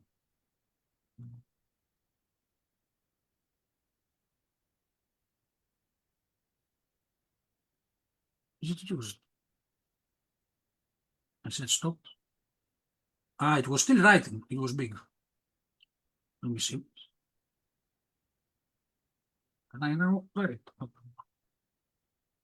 Yeah. So you can see here.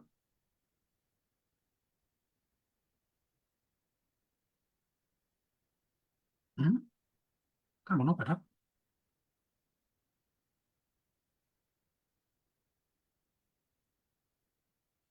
Why it's not opening? I saw you one before anyway. So more or less it's the same like this one. I think something is happening on my computer. Anyway, you saw the file before. May open. And again, if I actually start loading again, you will see that once I press L, here a new file is being created, part 6 of the day, and it starts receiving the data. And at the same time it saves, and at the same time things are moving around. I've put the menus here in order to do certain things. I'll show you in the live machine how does it work. There's an indicator here, green and red, to show if the modem is working. And if I go to the real machine, now I'm gonna mute my audio from here.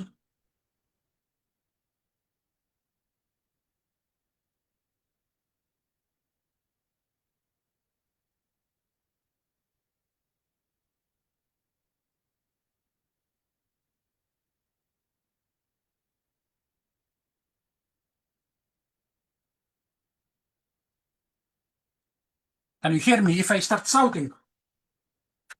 We can hear you. Yes, yes, we can hear you. So that's the real. See the mouse. Listen to my voice. I need somehow to mute. I'll tell you what I'm gonna do. I'm going to mute my sound here.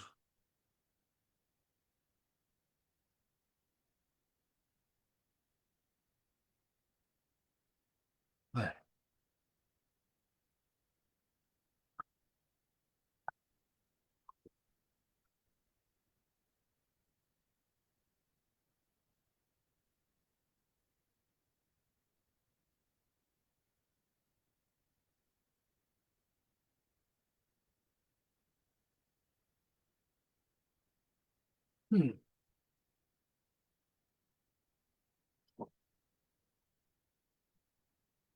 I find it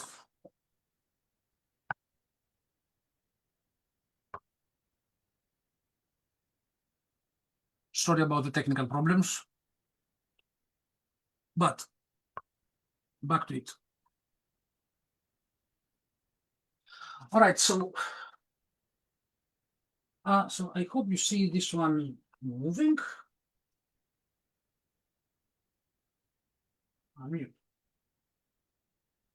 Okay, can you hear it from here? Yes, but there is some echo. So you need to mute on the other side. And then I suggest you also stop the sharing there so that I can put the camera, the second camera on Spotlight for everyone. If you stop sharing on the main screen. Okay, better now. Okay. Can you stop sharing on the other computer? Oh, yes, yes, correct. Stop sharing. Yeah. Perfect. Yes, there it is. Much better. Okay, so that's the real screen of the real hardware. So you can see the mouse is working, which is driven from the VDC. That's the only VDC thing that I've done in order to speed things up. The interesting bits, for example, I can double click on a vessel. Please don't crash. And double clicking on the vessel.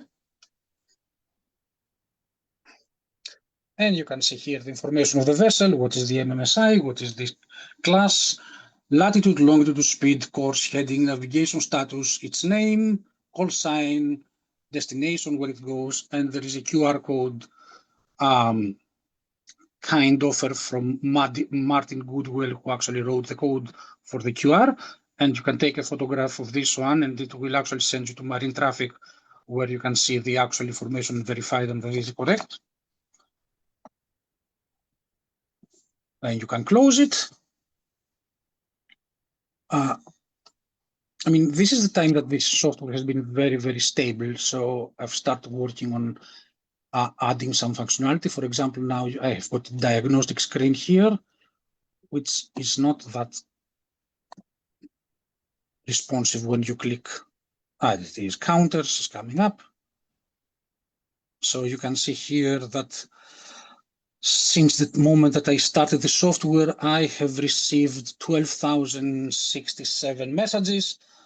Out of those, 9,742 have been skipped. And the reason that it has been skipped is because the machine language not only receives the message, but make a marker projection. So it can find out if what it received is within the scope of the map. And if it is not, which in this case is not, it just throw it away for not wasting resources. Out of those, no CRC errors, so everything has been decoded correctly. I had 4 update failures. These are cases that I'm trying to update, but either basic or the actual record is locked for process, so it will skip update till next time. And here are some statistics. 65 to 1 message of type 1 has arrived, 507. So this one gives some statistics per message. And I'm currently monitoring 26 ships out of a capacity of 250. The idea is that we can actually go up to 1,000 vessels, but I will tell you how this is done. So that's the statistics part of it. I think I have to map my key in the machine language as well. And finally, I've got a filter, and in the filter, you can say, please show me only class, get rid of the class A vessels. So by doing so, it will go, it will refresh the screen. Well, it's not that fast, but it takes a while. And I bet here we're going to have 1 or 2 vessel type class B, which are very, very small vessels, but it's a good example to show you that the refresh is working. And these are all happening in real time while the system is receiving, well, no vessel class B here. So we can go back to filter.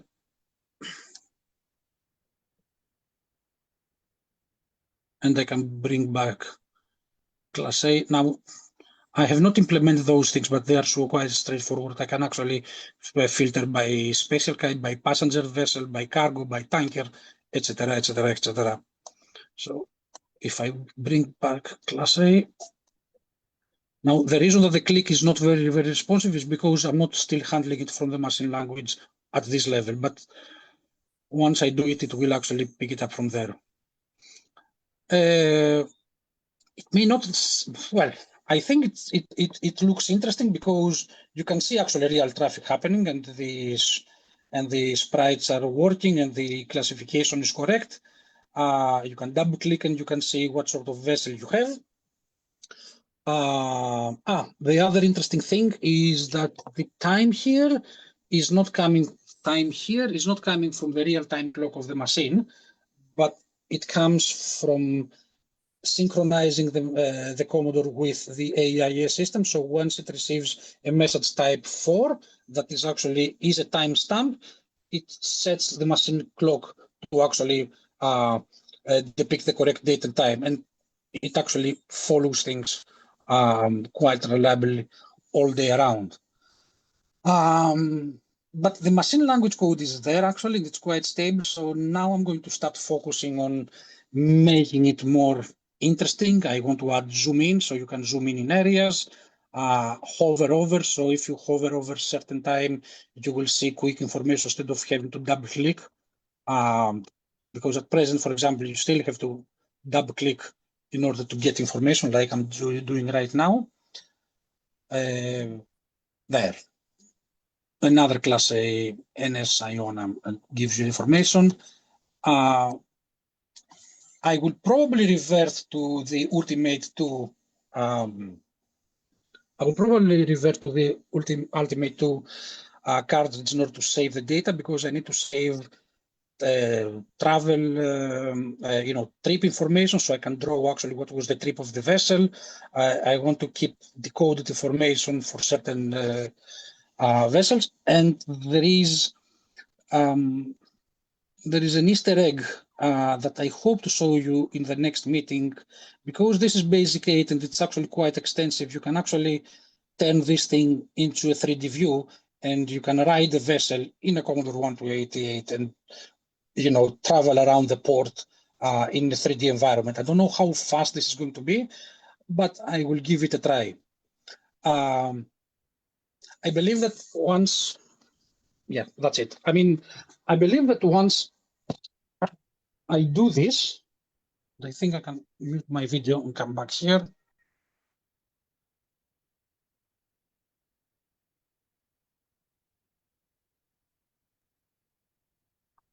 Okay, I'm back here. Can you hear me?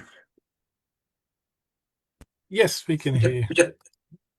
So I think I can drop from here.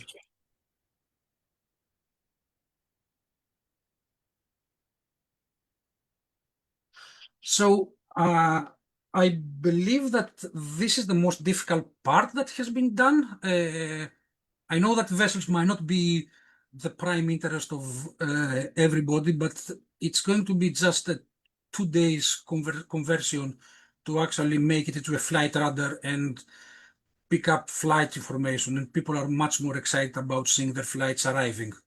So that can be very, very easily be done. As I said, plans for the future, mainly to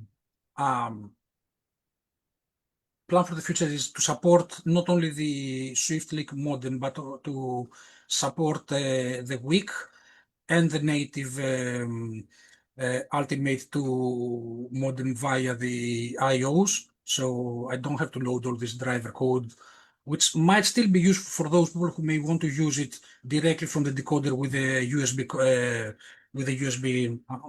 cable. As I said, other things is the 3D. A little bit about the structure and how things are structured in the memory. So at present, as I said, I've got space for 250 vessels. I'm planning to move this registry of 250 vessels, which is quite small. It's about 4 bytes each one, up to bank 1. That one has got a pointer to the REU, so the actual data are saved in the REU per vessel, per static data or per position. So the REU save the day, and you can have essentially endless vessels, but you're still being limited by the amount of memory that you have for a quick recovery of the registry, and this has to stay in bank 1 or bank 0. So I don't think that I can go more than 2,000 vessels to the best of my abilities. But I don't believe that anybody will see more than 2,000 vessels, even on marine traffic, on the spot. As I said, the big thing that I'm trying to see is that either I'm going to try to start doing some parallel processing with another CPU on the drive, and I can delegate some decoding there. Yeah, I don't really care to save things on drives because the disks are very, very small, and we're talking about 8 megs per day for normal data. So there's no reason there, but I think the Ultimate 2 will do the job. Did I forget anything? Pretty much that's it. Any questions? I'm happy to answer. Many thanks, Yiannis. I see at least one comment that says amazing work and impressive results, and I fully agree with that. Oh, thank you very much. I don't know if are there any questions? Thank you, Dimitri.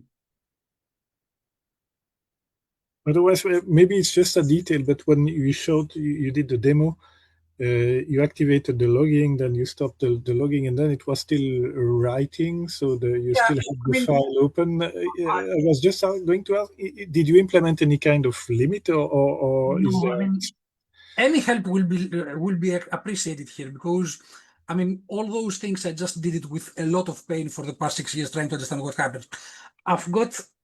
Well, I'll tell you some hurdles that I had. First big hurdle that I had was to find something that can actually pseudo-execute the code in some kind of its own loop. All right, and the IGON was a solution.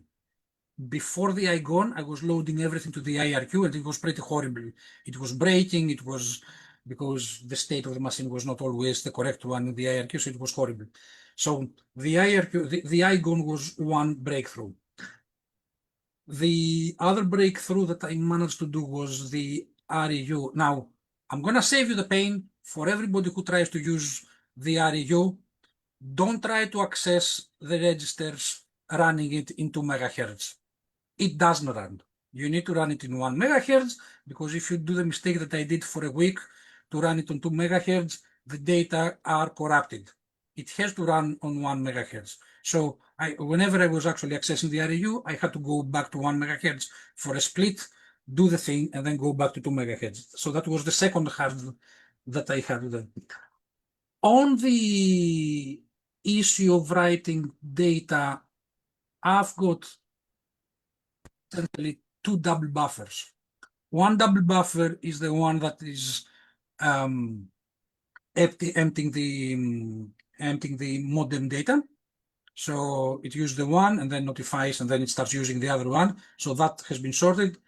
The only way that I have managed actually to get some the data going normally on Vice, still on Vice, is using again a double buffer in order to save through the cout kernel call. The problem that we have here is that it works fine in Vice. It works fine-ish on the real software, but it drops some bytes, and that's going to be a pain. I don't know what I'm going to do there, because the IC is very, very slow. But I'll find my way around. I have to admit, the big failure up to now is that if I try actually to use my 1581 or 1571, the whole system crashes. I don't know why. Vice is working, Ultimate 2 is working, but the whole disk drive is just crashing whenever you try to push data. Must be something stupid on the way that I'm actually calling the kernels. What you notice about the files, it never reports the actual amount of data that are actually being pushed on the file till you stop, till you say, okay, close the file. And that happens everywhere, even on the real hardware. It will always be 0 till the moment you press S for stop the thing, and it will write everything there on the file, if this is what you asked. And then again, if you start a new file, the next part, it's going to show 0 forever till you press S again, and then suddenly it will write. They are not being accumulated on Commodore. It's probably the way that the file system is working. I don't know details about this, but yeah, it goes from 0 to 2 megabytes at once, although there are data there. Yeah, did I answer your question? Is this what you asked? Absolutely. Yes. Thank you, Yiannis. That was it. Great. Many thanks. I don't know if there are any more questions. I don't see any. So if you have any questions, just unmute. Otherwise, you can post it in the chat, and hopefully, Yiannis, you stay a few more minutes. I can and you can answer. I'll tell you what, just as full. So this is Martin's webpage that is actually creating the QR code. Putting it in the chat, yeah. This is the website, the YouTube channel that I have with all the progress of the project. I think this, and of course, I forgot to point out that the code is on GitLab. So everybody who wants to take a look at that, I can give you the link. Here it is, and the code is on GitLab, so you can actually give me ideas or anything. Yes, the code is there. It's not on the main in the main branch yet. It's in one called I think, I'm so lazy. I think it's one called IRQ reorganization. So, but anybody who wants any information, I can happily give them. And you can run the code. Also, there is a build of the product in D64. And you can download it, or if anybody's interested, I can send him the image. The problem is that because it's running, it picks up data from my server. I wouldn't like to make it public unless if people want, and then I can open the IP for the person that wants to have access and you can play around with the software. Otherwise, I don't know who else is going to come to. Yeah, that's understandable, of course. Yeah, great. Great. Again, many thanks. I will stop the recording now. Thank you.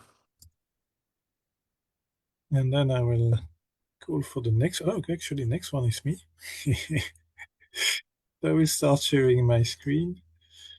I can share my entire screen. Yes.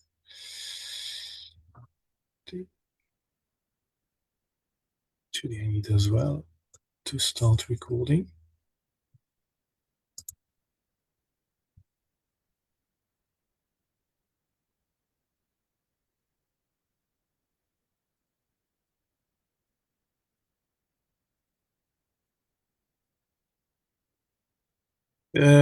Can someone confirm if you can see my screen? Yes. Perfect. Thank you for that. So last topic for today is that we are launching retroprogramming guided study groups as of the month of September. So that's what I'm going to talk about in the next hopefully 10-12 minutes. First of all, what it is, then we'll see how we plan to organize that, when we start, when we hopefully end that, what is the methodology that we will use, the guiding principles and the supporting tools. So basically, it's the context, or it's more like a situation we observe from a few years now that retro computing is really booming.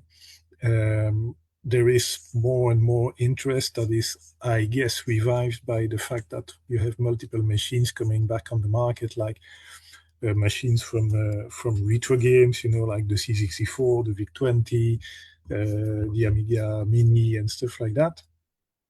Mega 65 or Vampire on a higher, let's say, type of budget. Also the Commodore brand that is revived. But you feel it as well when you go to events, like there is this Amiga event in Germany.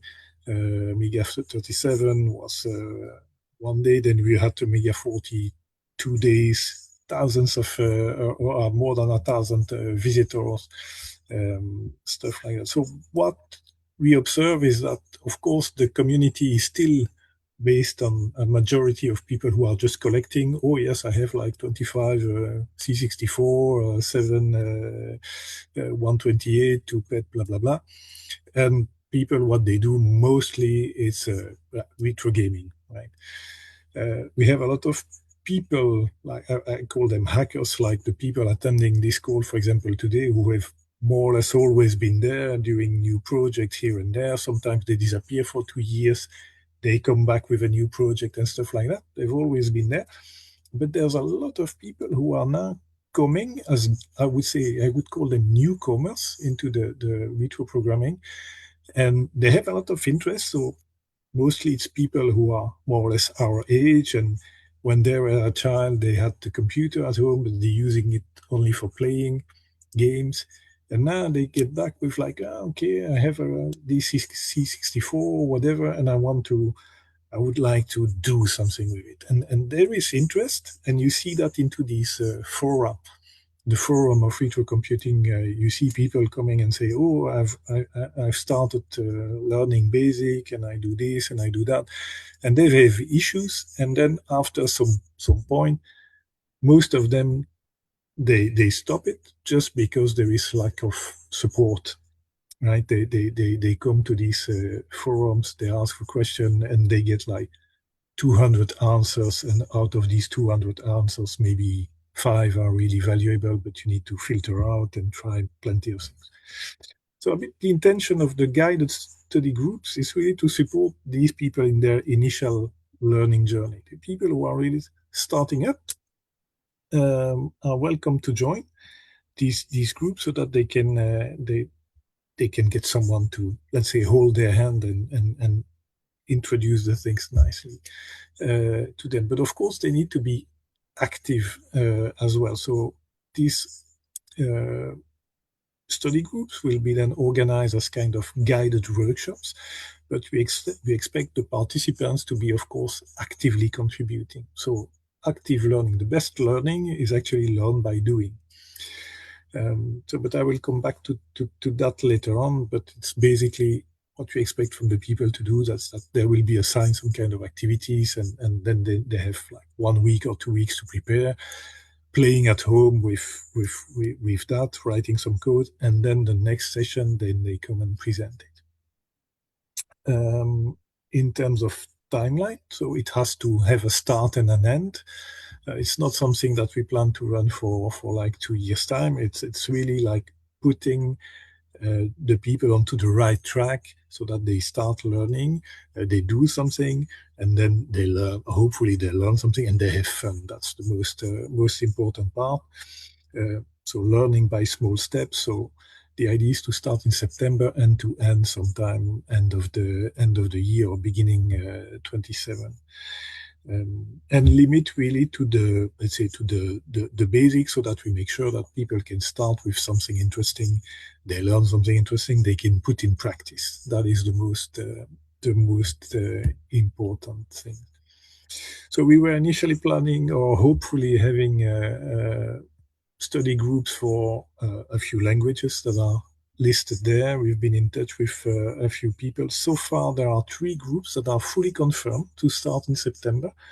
One on Basic 65, one on the Commodore Basic version 2, that is the one for the Commodore 64, and then one on Commodore Basic 7, that is for the 128.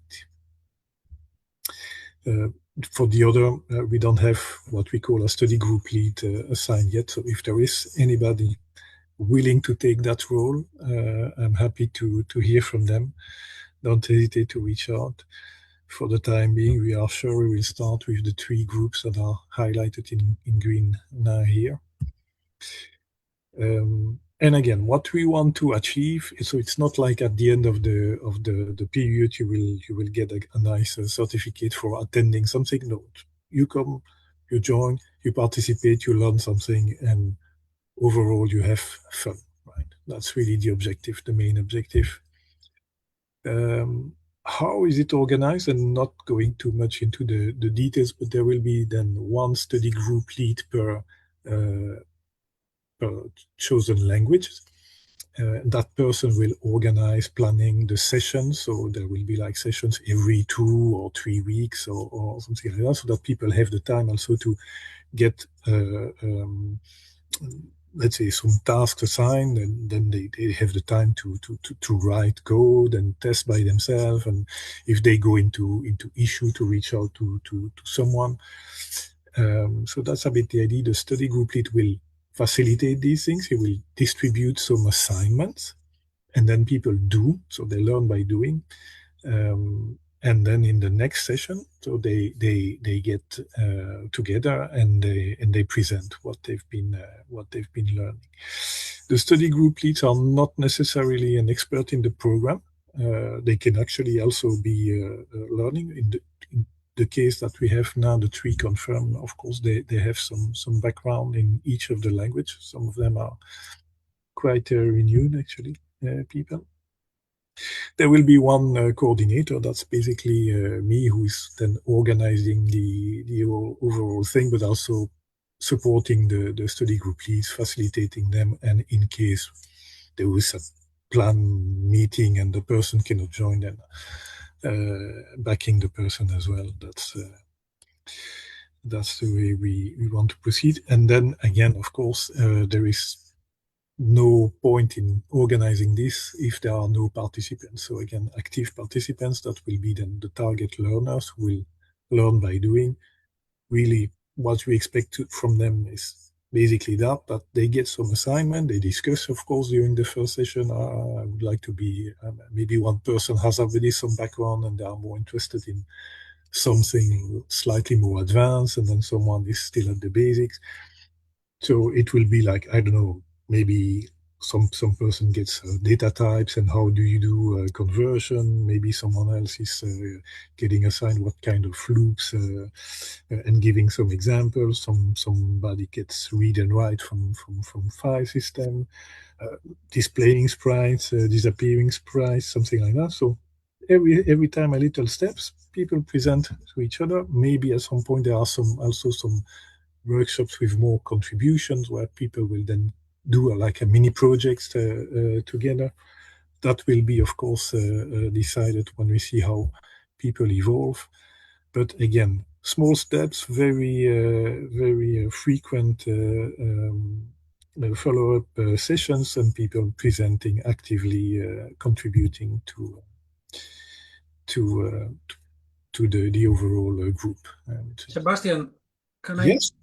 I mean, I don't know if I understood well, but are you looking for someone who can actually lead, for example, a machine language 6502 group?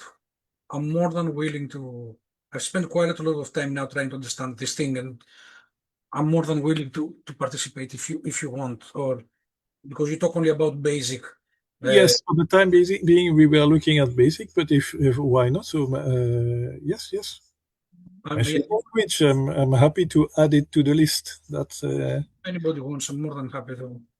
Perfect. Okay, well, let's connect after Yes. the session of today. We can continue that and then hopefully also add machine language to the list. That would be super nice. Yeah, thank you for the offer.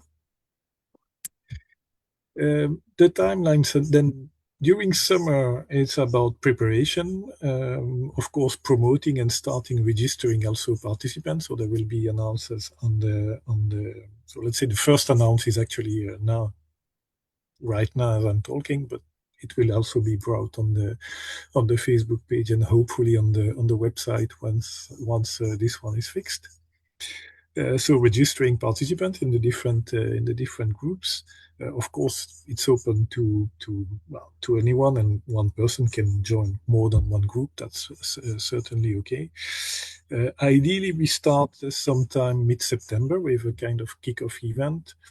Maybe with then all the study group leads and all the participants. Maybe not, because we have one of the study group leads is located in the US in California. Another one is in Asia Pacific. So in terms of time, like it's for Europe, it would much more the morning, and for the other one, it's more like the afternoon or the evening. So maybe we will need to do at least two separate events that we still need to discuss. But then again, we would start as well mid-September and hopefully either mid-December, just before the Christmas holiday, or right after that in beginning of January. We would have a little closing event. And well, yeah, then normally we should have some good results by then. So the methodology, in brief, I have already described it actually. So it's more like each member is assigned a specific concept. I mentioned them before: read, write, sprite, data type, this and that, loops, whatever is part of the language. And then they do really. It's really active way of learning. Doing things and then sharing with the group at the next session, so that people can exchange and make their own test and proceed like that. The principle is that we want to remain tool agnostic, so we are not promoting any specific environment for development or emulators or whatever. First of all, because otherwise you need to start explaining this one and making sure that everyone is using the same. That's not the idea. It's pretty open. Of course, if someone starts really from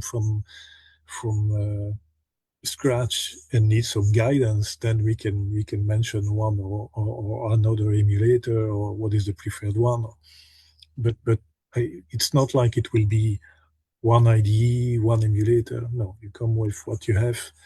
and it's generic enough so that it can adapt to everything. Also, OS agnostic, the tool should be able to run at least on, I think the target is to be compatible with Windows, Mac OS, and Linux, maybe Android as well. Why not? But so that it's open really to the most to the biggest amount of people.